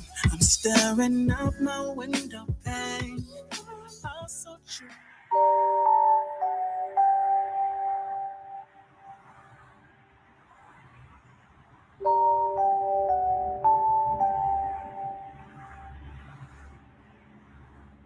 Roger. You're on time. I appreciate that. But I don't appreciate that you don't have my money. Who was that? Mr. Mike, sir, man. I don't even know you like that. I never mess with your money. I don't know what happened to bullshit. He promised me he knew people that would buy all your dope, so I gave all of it to him to sell. Oh, he promised you. Yes, sir. So you gave all the drugs to him. Yes, sir, I did. Niggas and flies. See, this is what happens when you deal with niggas and flies. Because you have to either be stupid as fuck or that square. Either way, you gotta go. What you mean, Mike? What do I mean? Why do you think I say I don't front bullshit anything, huh? Because bullshit is a con artist. And that's okay. The problem with him is he like that nose candy. And now I hear he's doing crack. So you let a little crackhead have two of my kids. Nah, man, nah. Partner? He promised me he'd help me sell all your drugs, man, just until I got on my feet. He's probably gonna call any second. On your feet. See, I thought when you came here, you want some extra money to take your little bitch out on a cruise, buy a car, something like that. So you telling me that a square nigga like you don't have a regular job? See, I thought you would come here to say, Mike, I need some extra time, tap into my 401k. Let me talk to this rich white bitch and beg her for the money. I was gonna give you that time. Some type of good news? I mean, something. She ain't got no money, man. I make enough for both of us. Oh, no, I knew it. You one of them plantation niggas, huh? Huh? Master said we free. You didn't know. I'll keep on working for you, Master. Huh? It's not like that, Mike. So you one of them house niggas. It's okay. You one of them house niggas. It's not a trophy to have a white bitch on her arm no more. Them hoes love us. It's not like that, Mike. What's it like? She's handicapped, man. She can't. I don't give a fuck about her disposition. All I care about is my money. That's what I said. Mike, I just need a little bit more time, man. To find bullshit. Like I said, he's gonna call any second. Okay, let me ask you this. We made that partnership, that deal. I said, you got one shot to get it right. One shot to get it wrong. And what did you say to me? No, Mike, I said I watched the movies, man. You said you seen the movies. So in Scarface, when Tony Montana's going to war, he's going to war. His right-hand man, Manny, isn't there. Why? Because he's fucking his sister. So he fucked up. So one shot, he was there. He fucked up. Now, New Jack City, all the niggas know New Jack City, even house niggas. You saw New Jack City, right? Yeah. Nino told G Money. Remember Ice-T's character was the undercover cop? He said, Money, if he's not who he says he is, I'm gonna kill him. And then I'm gonna kill you. Man, I told you, man, I just need a little bit more time. So it's time to play catch. You fucked up, Raj. Mike, man, like I said, 682 miles per hour. Mike, man, I said I just need a little bit more time, man. Oh, you might be saved by the bell. Just like in the movies, huh? Hold on, nigga. My nigga, I'm on my way right now. What up? Yeah. Have my money tomorrow, Raj. Free these. Hopscotch and all over these niggas. Box, baby, let me I'ma deliver. Every single time I'm a long-term winner. You couldn't survive in a stone cold blizzard. Daddy need his North Face or a new liver. Oh, Jesus Christ. Wait, stop. I'm calling the cops right now, man. Just know that you breathe. Don't touch your bleed. Just don't. Yeah, hello? Yeah, I need a car at 610 Centinela. Yeah, guy's been shot. No, he looks bad. He's not gonna make it. Just breathe. No, I don't want to give him. I don't want to give a name. 610 Centinela, guy's been shot. Look at you, Raj. That wasn't bullshit. One shot. Just like in the movies, huh?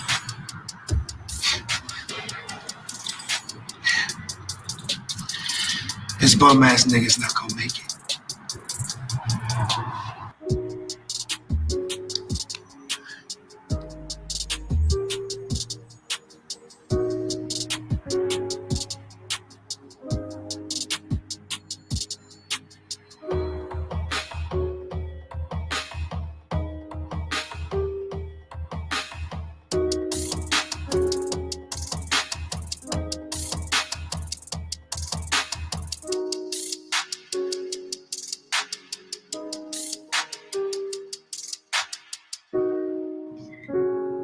How soon can you come over? I need to talk. I have some time around 3. What's wrong? It's very important. I'm not feeling up to it. Can you just please come by the house, please? It's very important. Something terrible. Like what, love? Does it have anything to do with your husband? Did you find him cheating?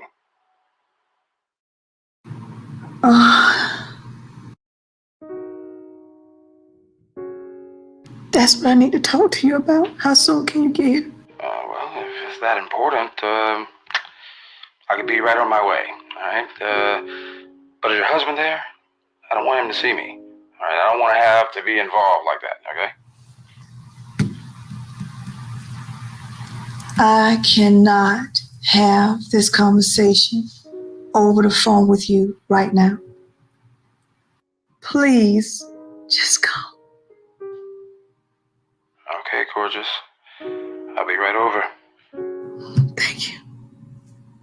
Yes, Kasim, I'm standing here right on the corner of Overland and Jefferson. They say the body was found right here in this stand of trees. Police tell us it is the second such shooting in just 2 days, and they tell us it may be gang-related. I'm Carol Angela Davis. Back to you in the studio, Kasim. Hey. Yeah, I'm out front here. Okay, the door's open, so let yourself in. No, pussy cats run around there, do you? All right, I'll be right in.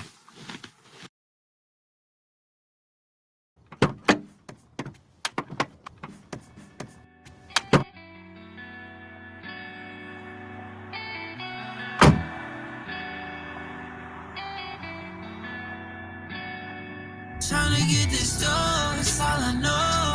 You're late. To the top, started at the floor. I got money still, but I need some more. Big bro.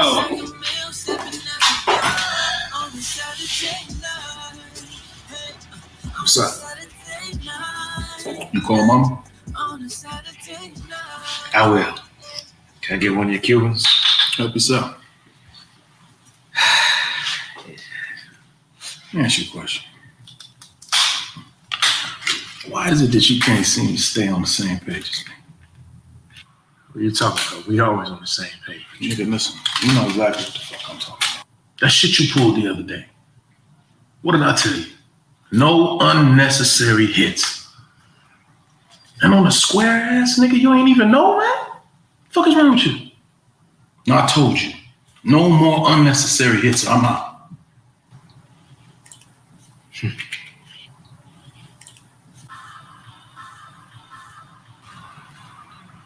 It was necessary.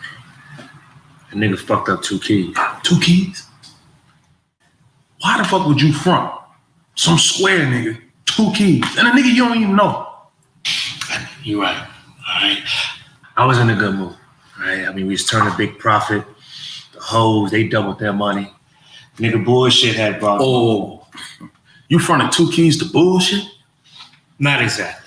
You know, he had been bugging me about a few weeks, so his boy wanted to front him some stuff. So, again, a lot of money came in. I was feeling generous, so I told him, nigga, I was gonna do it. You must have been high than a motherfucker to even consider some shit like that. It wasn't. Look where we at now. We out the streets, we in the corporate America. We got politicians, mayors, senators. So, but I still want to keep my finger to the streets, want to expand a little bit. So, get a little nigga a shot. Everyone needs a shot every once in a while, right? True. Right. But not at the expense of our freedom. At least not mine. You're right. It is what it is now, right? Oh, it is what it was. But on the side note, got some new bitches for the stable. You know what I'm saying? I incorporated the bitches with ours and with no fights or nothing, so. I wish there was a fight and one of the bitches knocked you upside your stubborn ass head. Man, you were risking everything. Now you're not thinking about any of the shit that I've taught you. Why is that? Don't you see that? I get it, but look, in my defense, a little nigga bullshit has been a top earner now. I mean, he's brought some big deals in and we just... Man, fuck them deals. That little shit is not worth risking everything that we built. You're right. And to be honest with you, being transparent, sometimes I love when niggas fuck up, man. It's that thrill of that hunt when niggas are scampering and scraping because they owe me money. And I gotta chase after them for that shit. I love that shit. You like it when they all scared and shit. Yeah. Nigga, how many times I gotta tell you that a scared nigga could be the most dangerous nigga in the room? A scared nigga could be quicker to kill your ass than the loudmouth motherfucker. That's true. But I'm dangerous too. It's like the Hunger Games, man. I get an adrenaline rush for that shit, man. I can't turn that shit off. I wish you could turn the fucking TV off sometimes, man. This ain't a game, man. This ain't an episode of fucking Empowered. Empire. Now, fuck it, you know what I'm talking about. I know what you're talking about. Yeah, right. Now, the reason why I brought your ass over here was so that I can tell you in person. I wanted to tell you to your face. A hit on an unknown square, that's the breaking point for me. What do you mean, breaking point? It means I'm done. I'm out. I'm gonna get out of the game while we have it all, before we lose it all. And I strongly suggest that you do the same. Come on, bro. I can't do that. Look where we have come from, right? I told you. Before, no one gave a fuck about us. But look at us now. I love that power, that respect, the fear in niggas' eyes when they see us come to the room. Niggas want to hang with us. They want to be like us. Yeah, they want to take our shit, but they can't. Because they want to be like us. And the bitches, all the bitches want to fuck us, right? They leave their husbands for us. Huh? We living like black kings, man. Look at this. We got celebrities, A-listers, athletes that want to hang with us. You want to get us up? Huh? Okay. Look, bro, listen. I fucked up, all right? I know I fucked up. So from now on, I will defer to you before I make any impulsive decisions. All right, so let's ride this shit till the wheels fall out. No. And when they fall out, we good. Why? Because we smart. We already got shit saved up, bro. Huh? You know, I knew you was gonna say every word that just came out your motherfucking mouth. You know why? This is the same shit you've been saying since we was little kids, man. Listen to me. I'm out. Period. You serious? Dead. But I'll tell you what. I'm gonna give it all to you. Everything. The whole business, the whole operation. It's yours. No. I can't do this without you. I need you. Look, I know. You know this ain't the way you want it. But you got this. Fuck it, man. I'm gonna get out of here while we have every fucking thing. We got it all, bro. Shit. Okay, won't you get out too, man? I can't. Man, look. It's your take from the cut. That's why I can't. No. You keep that. I told you. I'm out. Look, I gotta go out of town for a couple weeks. There's a couple things I gotta handle before I do that. So lock up before you go. You know. Call him.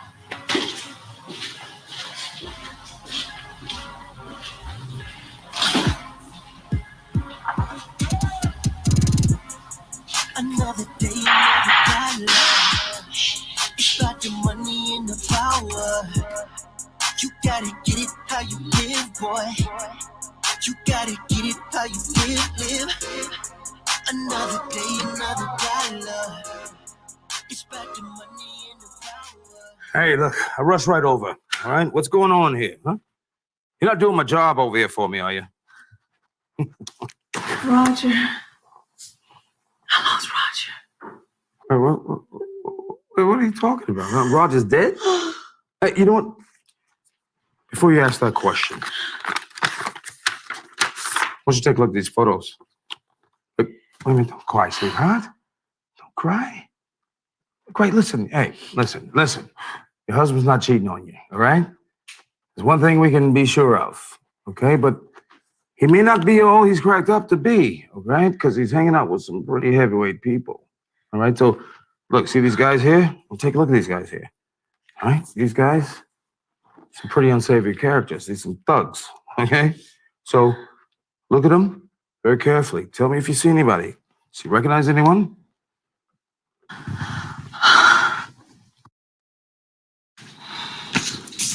No, I don't. The police called and said it was a drive-by shooting. They killed Roger. Wait a second. Roger's dead. He was shot in a drive-by shooting. Is that what you're trying to tell me? It was in broad daylight, Philando.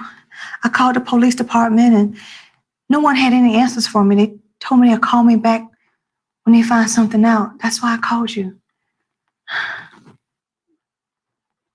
All right, well, listen, one thing I can tell you. All right, the people in these photos, these some pretty unsavory characters, okay? There's some thugs. So I'll tell you what I'm gonna do.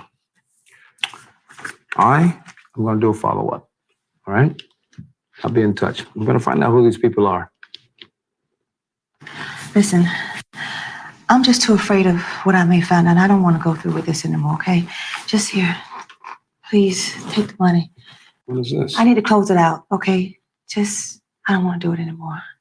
Thank you. Camille, tell you what, if it's my wife, I want to find out. You have your reasons. Fine with that. I'll be in touch. No, I'm done. Philando.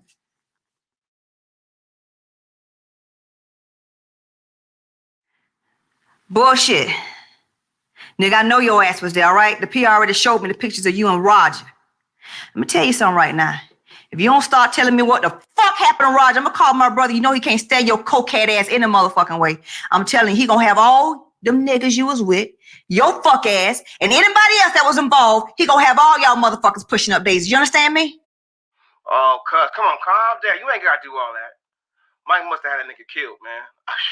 He lost the job, Camille. He's trying to make some fast money to keep you. The fuck you mean fast money? Yeah, selling drugs. I don't think Mike would kill him, though. I did hook him and Mike up. He must have gave him the keys, and he must have just fucked up the Nigga, you acting like it's his fucking fault that he dead, all right? It's your fucking fault. I'm not saying that, cuz. Look, calm down. I just told him that Mike was not the nigga to be played with. But don't worry, I love Roger too. Look, I'm gonna get it all fucking figured out. Nigga, let me tell you something right now. You better get me all the information I need on that fuck nigga, Mike. You understand me? And anybody else that was involved. I guess what I'm gonna do? I'm gonna fuck your ass up, everybody who look like you, and your motherfucking mama, nigga. You understand me? Don't fucking play with me. Get it done. Okay, I will, cuz. I'm gonna take care of this shit myself. Bullshit gonna fuck around and get himself killed. No, what the fuck you need to do is take your ass to the police. Bullshit already told me Mike has people inside the police department. That is not gonna get me nowhere. Like I told you, I'm gonna take care of Mike's ass myself, just like I said. How the hell you plan on doing that? You ain't no fucking killer. I might not be a killer, but I know how to get close enough to a nigga to do what needs to be done. You're not about to do what I think you about to do. Girl, these niggas in these streets is dangerous. And when Mike find out your ass is Roger's wife, he gonna kill you his fucking self. Like I said, I'm just gonna get close enough to his ass, look that nigga in his eyes, and take his life, just like he took my Rogers. Okay, so you talking about killing Mike. Like, girl, do you like really hear yourself? Like, real shit, this sounds real fucking crazy. Like, what the fuck you gonna do? Seduce the nigga? This is not no movie, sis. Real shit. You need to take your ass to the police. Like, real shit. Love when a nigga go live on the record. Even when he vibe, put his life on the line, cause he'd rather die than be recognized as a record. Long, go hard in the paint. Sucks when you think you are, but you ain't. Ain't no sunshine here, right? That's like ain't no crime. Damn! Look at this shit. You ain't gonna do shit with that. You ain't gonna do shit with that, nigga. Come on, man. Hey, wait. I'm sorry to interrupt your workout, but I see you here all the time. I just wanted to introduce myself. I'm Mike. Hey, Mike. Hey. Yeah. So I gotta go. Wait, before you leave, cause I see you all the time. I'm here playing with my boys basketball. So what's your name? Camille. All right, well, can I take you out sometime to replenish our electrolytes since we working out? I gotta go, Mike. You gotta go? Yeah. Oh, it's like that, Camille. All right, it's your thick self. Hey, chuck up with the ball. It's all right. What the fuck was that? You know I'm gonna get it.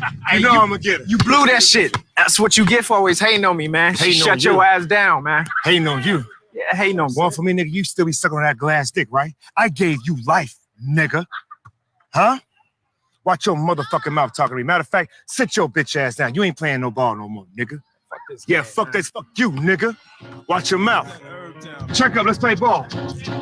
Play for real, though. That shit fuck with y'all. Play ball. Let's go. Meditate on something like this real quick. Stop being a bitch. Be brave, nigga. Turn the volume up. Miss Camille, have a moment of your time, please. It's you again. It is me.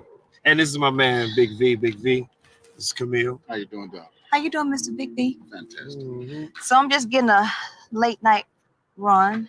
You know, it takes time and energy to keep a body looking like this. I mean, you would agree, wouldn't you? It looks good to me. Yeah, I'm sure y'all agree, You right? could tighten up just a little bit right there. You know, let me go ahead and work you on out. Yeah, but I'm gonna need you to do me a favor, though, seriously.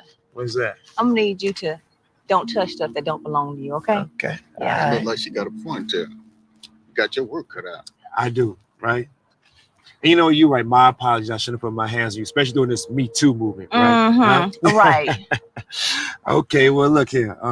Me and Baby got to get up out of here. So do you mind if I make it up to you and get your number? Only if Mr. V says so. Oh. You know what it says. Stop, look, and listen. See what you be missing. Okay. Well, My partner used to take zeros, make heroes. So wow. Go around. okay, well, I'll oblige him. So you get me, I get you. Just put that in. I'll put this in. We'll keep it in. Let's want me to pull it out. Oh, God. I'm just saying. This is why I started not to stop. This is why I was started just not to joking. stop. I'm being serious now. Goodness. All right. You know what they say, the day you lay off, it might be time to pay off. I'll call you in a few. Bye, Mr. V. I'll see you later. All right, thickness. You see what I'm saying? Let's get up out of here. You know, I'm gonna be truthful with you. I don't get at you like I normally do. Because, yeah, I can be mannish at times, and be honest, that shit usually always works. But for some reason with you, I just want to be myself for a change. Let that tough exterior down, and that's really hard in my line of work. And what exactly is it that you do? Well, I work in sales, you know, and sometimes customers can be rude. Sometimes customers can be late with their payments. And because of that, sometimes they can pull me out of my character and make me do things that I don't like, but I have to do, you know, to get my money. Well, it sounds like you have a real stressful job. Yeah, and that's why I like to exercise, you know, release some of the stress. Really? So, what you doing tomorrow? Well, I would like to do you tomorrow. See, damn, you know, excuse me, it's that mannish stuff I was talking about. But I will hope that I can see you tomorrow. Okay, well, let's meet back at the park tomorrow and get to know each other a little better. All right, man, I will be there at 1:59 too. Okay, I'll see you tomorrow at 2. All right.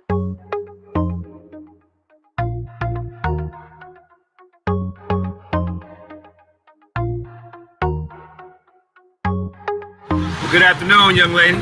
Well, good afternoon. So I see you're not on the track today. So what are you doing, picking up young girls? That's funny. No, this is my daughter. I want to be fully transparent with you, let you know I had a daughter. So, Lorena, this is Camille. Camille, it's Lorena. Hello, Lorena. You are absolutely beautiful. How old are you? 13. Oh, okay. You're my dad's new girlfriend. Let's hope she lasts longer than Be Real. See, there you go. Okay, go on over there and get on your phone. Try to make you a part of something. That's right. Well, who is Be Real? It's my crazy ex. We didn't get along. She didn't like her. So, do you have any other kids? No, that's my only kid. No. Her mother died when she was 10 years old, so she's been trying to cope with that. It's been hard, but we're getting through it. Well, why did you bring her to meet me? Well, I figured we're going to spend some more time together, so I want to be upfront with you. So there's no hidden agenda, no questions. You have kids? Yes, I have one. You have a woman? No, I don't. So I just want to be honest with you. Well, you're moving kind of fast, Mike. Oh, that's fast for you? Yeah. Being honest is fast. Yeah. Well, at least I'm honest, right? Well, yeah. She's so pretty. I mean, I've always wanted a baby. Yeah? Well, that is my baby. Come on, let's get us something to eat. Right? Hello. Hello, may I help you? Yeah. Yes. This is ASAP Insurance. Okay. Whom am I speaking with? Who am I? Okay. Well, I'm Roger. No. Listen. I'm the investigator on the Roger Johnson case, okay? No, what I'm trying to do is I'm trying to do a follow-up on the call. Just see if there's any foul play. Looks like there's one beneficiary, and it's his wife, Camille. She'll be receiving about $1 million. Is there anything else I can help you with? No. Thank you very much. Okay, I have the will. Everything's fine. Thank you. Smart motherfuckers drink from the fountain of knowledge, but your ass just gargle. Yeah, hopping off that white bus. Ain't nobody tripping off them niggas in your DM, bitch. All them niggas want to be like us. Rap tired. Smokey the Bear is here to take one match to burn down the forest. This is a beautiful home you have here. Well, thank you. My wife decorated the inside, but I'm going to get an interior designer to make some few changes. But you can go into the living room. There's some drinks in there. Pour you some. I have to go to the car, get something real quick. All right? All right.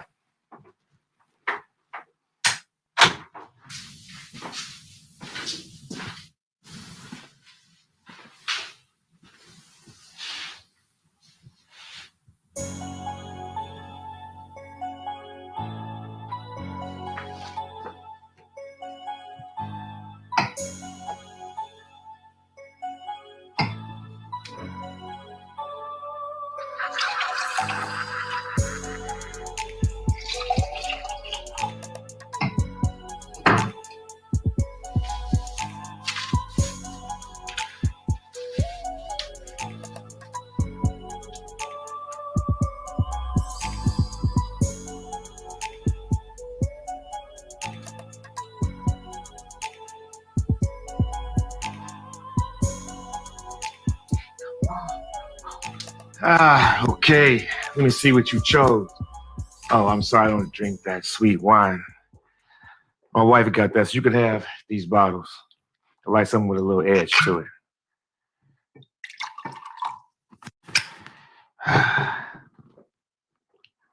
See, you chose a Chardonnay. I need something with a little bit more edge, you know. Well, isn't that drink a little too strong? You know, we're getting ready to go to the gym. You know what, you're right. While I go to the gym, we can get our cardio in right here. I did say I was going to tighten you up, didn't I? Huh? What about your daughter? Well, Lorena doesn't get home till 3:30, so we have 3.5 hours to do this full body circuit training. Yeah.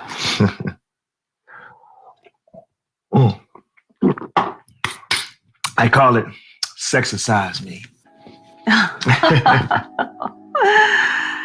Yeah. You don't like this? Burns more calories.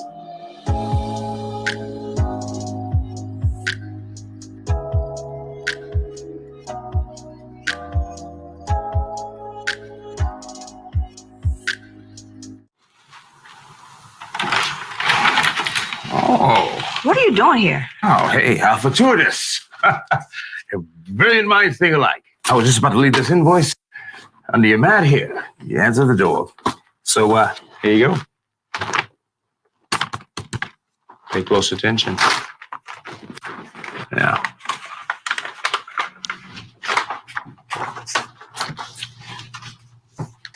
$20,000? Why so much? Oh, man, the information I have right there, it's pennies. Philando, I've already told you I no longer need your services, okay? Well, I figured, $20,000 is nothing for a newfound millionaire. Okay? As a matter of fact, why don't you take a look at this video?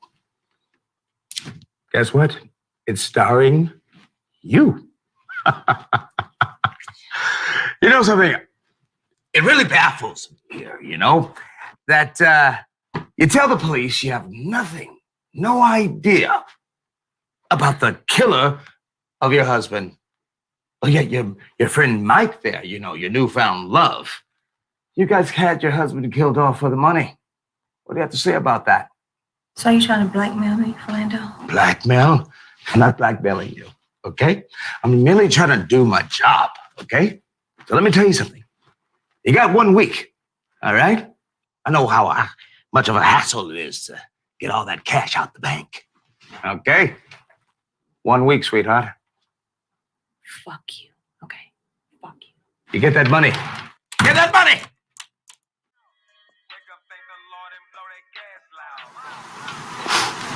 Well, hello, Lorena. Hey. This is all my dad's been dating lately. These types. My mom was never like that. Are you like that? A V-real type? Enough of the drama queens, okay? Let me take you in the kitchen and show you how a real woman should behave. So tell me, pretty girl, what was your mother's favorite dish she used to cook for you? Well, I did like her stuffed bell peppers. Stuffed bell peppers it is. Come on, let's go. Come on.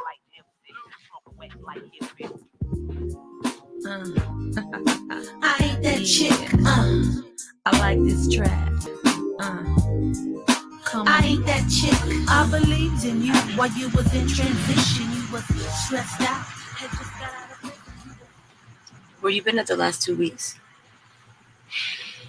No phone calls? No stopping by the house? And you've been acting real strange. Who is she? Look, if you must know, it's someone who does what I want. What the fuck? It's another woman? Wait, stop. Before you even begin, I came here out of respect for you. So I can tell you face to face, look, I'm not trying to hurt you. But it's over. Over. Over what the fuck you saying? You just think you gonna leave me after all these years, Mike? After all this time we've been together, Mike, you just... Exactly. I know we put some years in, all right? And look, granted, you helped me when my wife passed. All right, we've had a great time. But I told you, you gotta stop that stripping shit. And I told you, you don't have to strip no more. Look, my daughter is getting older. And I don't want her around that shit. So I have to move on. After all the shit I did for you. After all that work I moved for you. You really think it's gonna be that simple to get rid of me? Fuck that supposed to mean? Punk ass nigga, I'm pregnant. You better watch your motherfucking mouth. You ain't pretty. Be real. Your check with a gang of child support. I took your shop and made sure you look good. Showed you what it was like outside of the hood. You flipped the script, going on trips, coming up missing. All these little tramps be trying to get your attention, but they don't want you, just want to compete. These chicks be running around. Okay. Hey there. Called you several times. Tried to reach you, no answer. Yeah, here's your money, Philando. All $20,000, just like your ex won cash. Thank you very much. You know something, Camille? I gotta tell you, all I ever wanted was your love, affection, attention. You know, that's all I ever wanted. Could have been me and you spending $1 million. But you wanted to fall in love with your husband's killer. Seriously, stay the fuck away from me, please. But you're so gorgeous. You have what you want. I know I am. Get the fuck on. Caribbean, baby. Yep. I'll send you a postcard. I'm doper than pills. I'm $1 billion block boy. See, that's how I live. And if you drinking, it's on me because I got it to give. See, all you got to do is watch see the way that I live. Be first class trips. Today, I want to propose a toast. A toast? Yes. To many more amazing days and nights. Too many more. But when you toast someone, you should look at them in their eye. Oh, sorry. That's okay.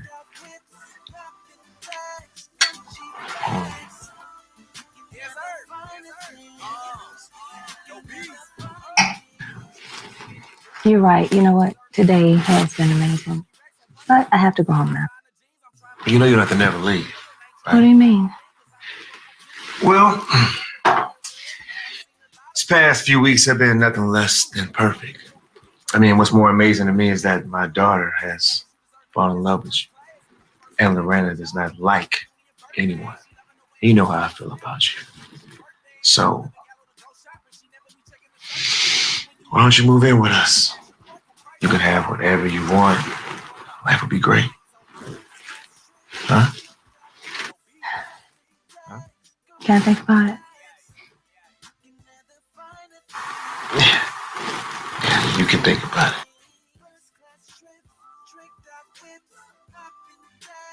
I'm gonna go home and I can call you later. You better call me later. I promise. Okay. Okay. Keep your promise. I will.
Camille. What are you doing here? You following me? No, sweetheart. I don't mean to startle you. I just want to tell you, Camille, you know, I like you so much. You know, but you won't even give me a chance to show you how much. Okay. You know? Orlando. Wait a second. Let me just say this, honey. I'm concerned about you, okay? Now, I don't understand how the hell can you be sleeping with a man that could have killed your husband? Okay. First of all, you don't know what I'm doing. Second of all, mind your business. I've already paid you all your money, Flando. Like, seriously, okay? It's time for you to go. Seriously. Camille. Fuck off me. What the fuck you... Don't grab me like that, Flando. Seriously. Okay. All right. Okay. All I'm just trying to say, baby, you look real guilty. Yeah. Looks like you had something to do with killing this man. Flando, let me tell you something right now. Seriously, if I were you, I would stay the fuck away from me and my house because you don't know what you're talking about. You getting on my damn nerves already. I'm trying to tell you right now, you looking for some damn trouble. Damn! I guess I can count that out. Philando, stop calling my phone. Listen here, sweetheart. You're making this whole thing a lot more harder for me, you see? You know, the whole thing could have been avoided. But I'll tell you what's gonna happen here. I'm gonna need a little bit more money. Fuck you, Philando. I'm not giving you shit. Now get the fuck off Fuck my me? phone. Fuck me? No, fuck you, sweetheart. Hey, I can take this whole thing to the cops. Is that what you want? Oh, you know what? Better yet, I can take all this shit to Mike. So at least he knows who he's dealing with. Fuck you. I'm not giving you another dime, fuck boy. See them city lights, limousines, fancy, so classic. I think I should roll it up while I'm rolling up with my big dreams all around me. I see beautiful women.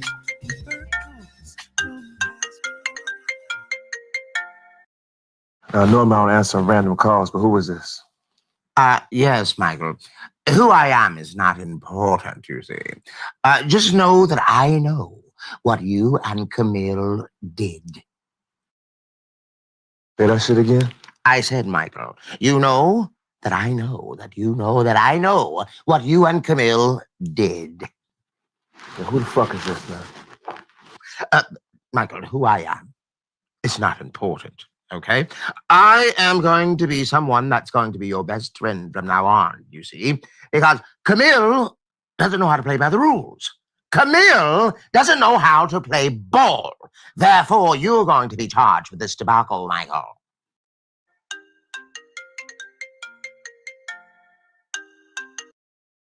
Hey, girl, it's kind of late. Is everything okay? Girl, I'm fucked. Girl, I'm so fucked right now. Girl, the PI is gonna tell Mike or tell the police. Either way, girl, I'm so fucked. Oh my God. Fucked how? Tell the police what? Tell Mike what? What is that to tell? My man, I'm gonna ask you this one more time. Who the fuck are you? How you know Camille? Oh, no. Now, come now, Michael. Come now.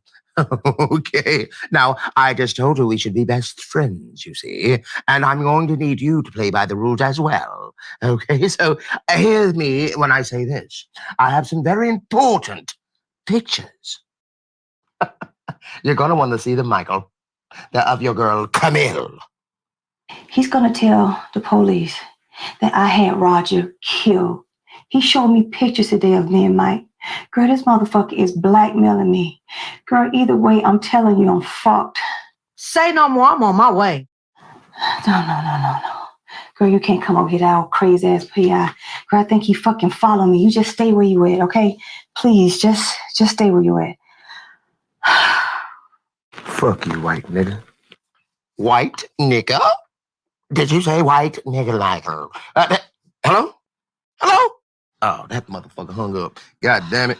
Shit, I had his ass for 5 minutes. Son of a bitch. I'm gonna send him these. Oh, wait, watch me. I'm gonna send him a couple of pictures right here. Shake him up right quick.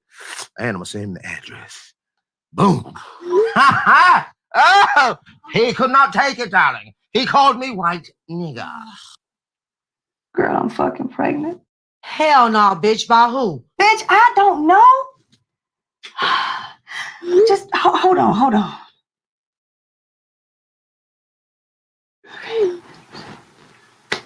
I gotta go.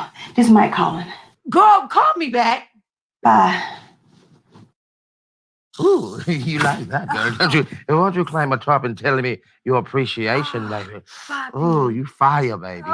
Right, girl, right.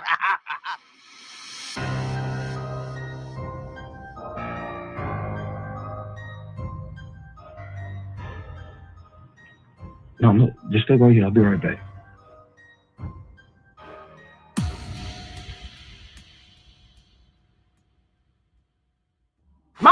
Mike, right? Hold up there, Columbo. Hey. Listen, you that stalker dude from Camille's house. So I would come down here at first till you send me that picture. So you telling me the woman I've been fucking around with is married to the guy I had money? Huh? No. Listen. She hired me to follow her husband, okay? This is where you come in, all right? Listen, got something real good to show you. Hold up.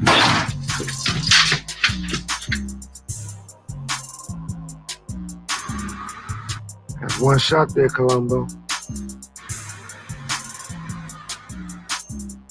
Hey. Yeah, right on time. Hey, nothing. Mike, what's going on? You had me set up, huh? You knew this whole time I had your husband killed. I had you around my daughter. Let you in my house. What are you gonna do, kill me in my sleep? Mike, I was gonna kill you. But I fell in love with you. Oh, you love me. And I'm pregnant. Oh, everybody's pregnant. No. Please.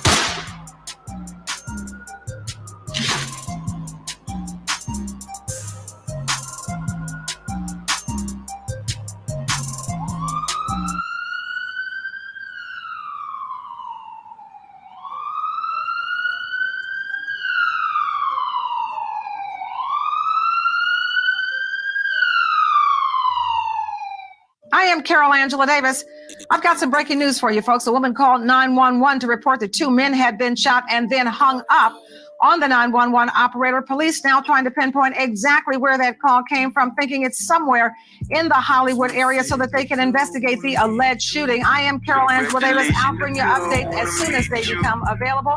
You get me every day on the Daily News, on Instagram and YouTube, Carol Angela Davis, and on Twitter at Carol Angela D. Thanks for watching. The blood wanna meet you. Congratulations, the blood wanna meet you. She said the blood wanna meet you. Be safe, the blood wanna meet you. 24/7, 3650. I killed a decade, nobody murdered this with me.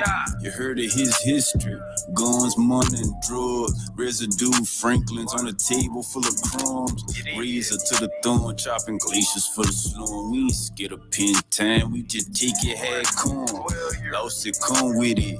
Coffins come fitted. Case it come with attorneys. Grown man business. But receipts don't come with every purchase. I know niggas in the street that sell it cheaper if it's worth it. No fiction, grind with no friction. Impossible unless you're working with them officers. Zero tolerance for pussies on that paperwork. Put money on your head, kick my feet up and watch that paperwork. Send a bitch at him, send a kid savage. Drunken monkey on my bed, belligerent savage. She said the blood wanna meet you.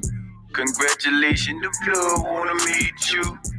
She said the blood wanna meet you. Be safe, the blood wanna meet you. She said the blood wanna meet you. Congratulations, the blood wanna meet you. She said the blood wanna meet you. Be safe, the blood wanna meet you. Raw dope elegant, I fly white pelicans. Travel by the sea to get my reach, so I stay on consistency the key. Hopefully to change this game. I left influence, leave them looming from my doing, scripting for the set. Dangerous element, warfare instrument. Tank lope became mode, after battle with doctrines. Rough up and polish them for lion share offerings. Carnivorous, carnivore, devour the whole field. Cohort got no feel, cocaine like lunch pills. Face look like lunch speed, I recessed at no sleep. 3 days at a time, continue with fun bed sheets. Zombie off the dopamine, Medellin, cocaine. White patch, touchdown, verify like a notary. You niggas got that tap dance bullshit, give a nosebleed. Big chief rock up, I block up and let the block eat. Big heart stopper, top shot and get more to bleed. She said the blood wanna meet you. Congratulations, the blood wanna meet you. She said the blood wanna meet you. Be safe, the blood wanna meet you. She said the blood wanna meet you. Congratulations, the blood wanna meet you. She said the blood wanna meet you. Be safe, the blood wanna meet you.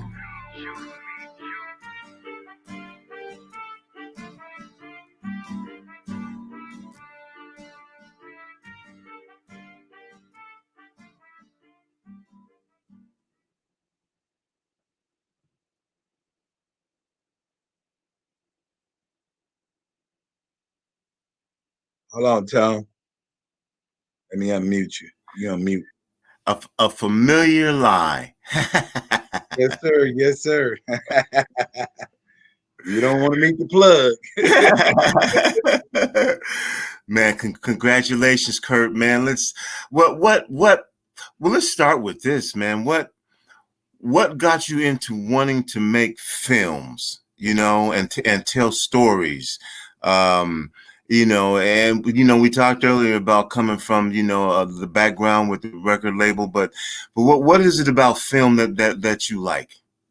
Well, I like film because one thing about it, you can definitely, if you're the producer or director, you can keep control with the writer And everybody has a story. Everybody's life is a story. It depends on how they want to tell it. And then when you have more friends and the longer you live, the more things you go through and the more things you see, is you able to tell that story from your point of view. Like, we've been knowing each other for 30 years. You see things and I see things and we see things about each other, but we might tell our story a different way.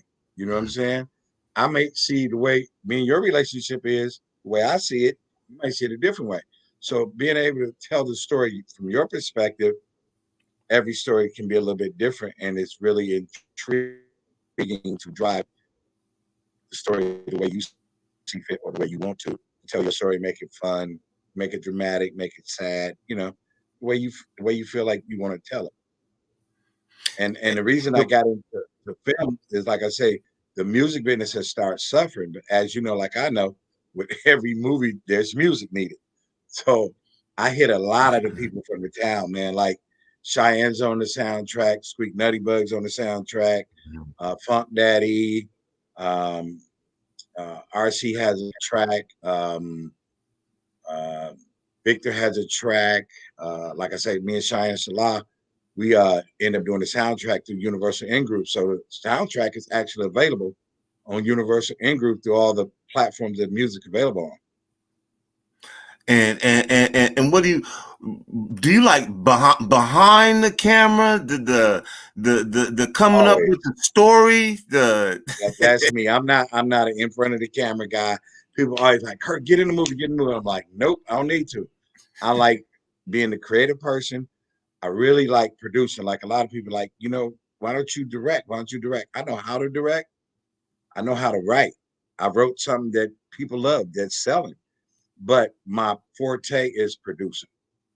I don't consider myself a writer. The writers I know write something every day. They stay on the grind every day. They write something every day. I can't do it. I'm a creative person. I got to be creating something. I got to be making something happen. So I'm a way better producer than a director or a writer. I know how to, but I wouldn't call myself a director or a writer. I call myself a producer. I can make it happen. Well, we have 2 panel discussions coming up. One on the 19th. Again, one is racism in the Seattle film industry, and the second one is going to deal with sales and marketing and distribution. And you'll be on both of those panels. Hey, I'm more than welcome, because I have a distribution deal. So let's do it. This is Black History Month on Rainier Avenue. Kurt, man, thanks for being part of the kicking this thing off. This was night one. Me, man. I'm excited. I'm ecstatic. I feel real honored, man, for you to bring me on, especially the first night to kick it off, to be a part of this. Man, you got my blessings. Whatever I can do, from bringing people from LA to be on your show, to show their films, you let me know. I got it. We've got next week is Aaron Dixon, the co-founder of the first chapter of the Black Panther Party outside of Oakland. And his film, which originally was a book, that he made a film, My People Are Rising. That's what we're going to be showing next week, right here on Friday Family Black Film Night.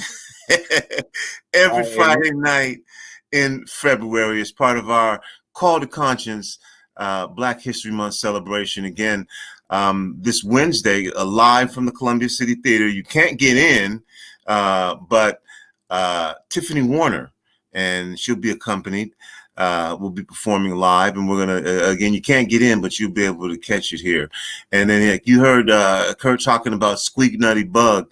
OG Squeak Nutty Bug will be performing live from the Columbia City Theater on Saturday between noon and 1 as part of we also have some hip hop coming for you and some rap coming for you. We've got some dance exhibitions coming for you. Just a very robust engagement. And as a matter of fact, on Tuesday, Tina Marie, Tina on Tech, will be hosting a part of our education series, and she'll be talking, basically taking a look at transgender, and it's her story is what it is. So check that out on Tuesday. Being Black and Trans is basically what it boils down to. So just a lot of angles of places that we're coming from, because Blackness is just not one thing. That's why we have the entire month to get you to take a look at what you like, not just one thing. And we're definitely going to be having discussions on race and social justice too, and workshops. We'll be talking to some of the Seattle history makers like Don Mason and Vivian Phillips. Just a bunch of different folks. Bernie Foster, who started the Scanner, Eddie Rye Jr., Omari Tahir Garrett. Find out about the Seattle Black history from people who made the history happen. Elmer Dixon will be part of this series. He, along with his brother Aaron, founded the Black Panthers. So a lot of different things going on, and just check it out. Go to the website, Rainier Avenue Radio.world. Find out about all the things that we have going on in celebration and education, Black History Month. That's it. Thanks again, Kurt. Are you still there? Yeah, I'm here, brother. I'm here. Hey, Tony, I want to say, man, this is so great, man. This is it's a blessing to have a platform, especially for artists, period, whether music, art, or filmmaking, and for you to be able to open up doors in Seattle and broaden the horizon, because there's so much talent in the Northwest. They don't just get the exposure. You know what I'm saying? Everybody like, oh, range too much. Is this, that, another? No, it's just because people ain't looking. You're going to bring that eyeball for them to see what the creative talent is around it. Like you said, Anthony Tackett and all them, that's my boy who was doing stuff way back in the day, But like I said, what really started me, like when you said what started me to do films, by me being in the music business, we always had to do videos. So you would have to write up treatments and come up with concepts. So it was kind of an easy transition for me because of that, writing the videos for High Performance and all of them guys, you know what I'm saying? So, but man, this is a blessing. Everybody, man, got to get behind you, supporting you, the city, the filmmakers.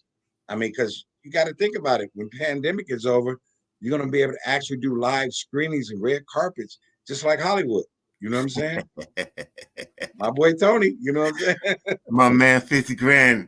Kurt, thanks again. And we'll see you back on the 19th and the 26th for the 2 panel discussions. And we are now going to actually take you to break, and then we'll come back and you will pick you up on our audio format. You're going to go back to regularly scheduled programming. So if you're watching on our visual formats, you got to go to Rainier Avenue Radio or Alexa, or just get the app. Because if you're watching on the app, nothing changes. It all just flows straight through. Okay, so that's it. We'll be back, and we'll return you to our regularly scheduled programming. Take care. Peace, Tony. Much love. My man.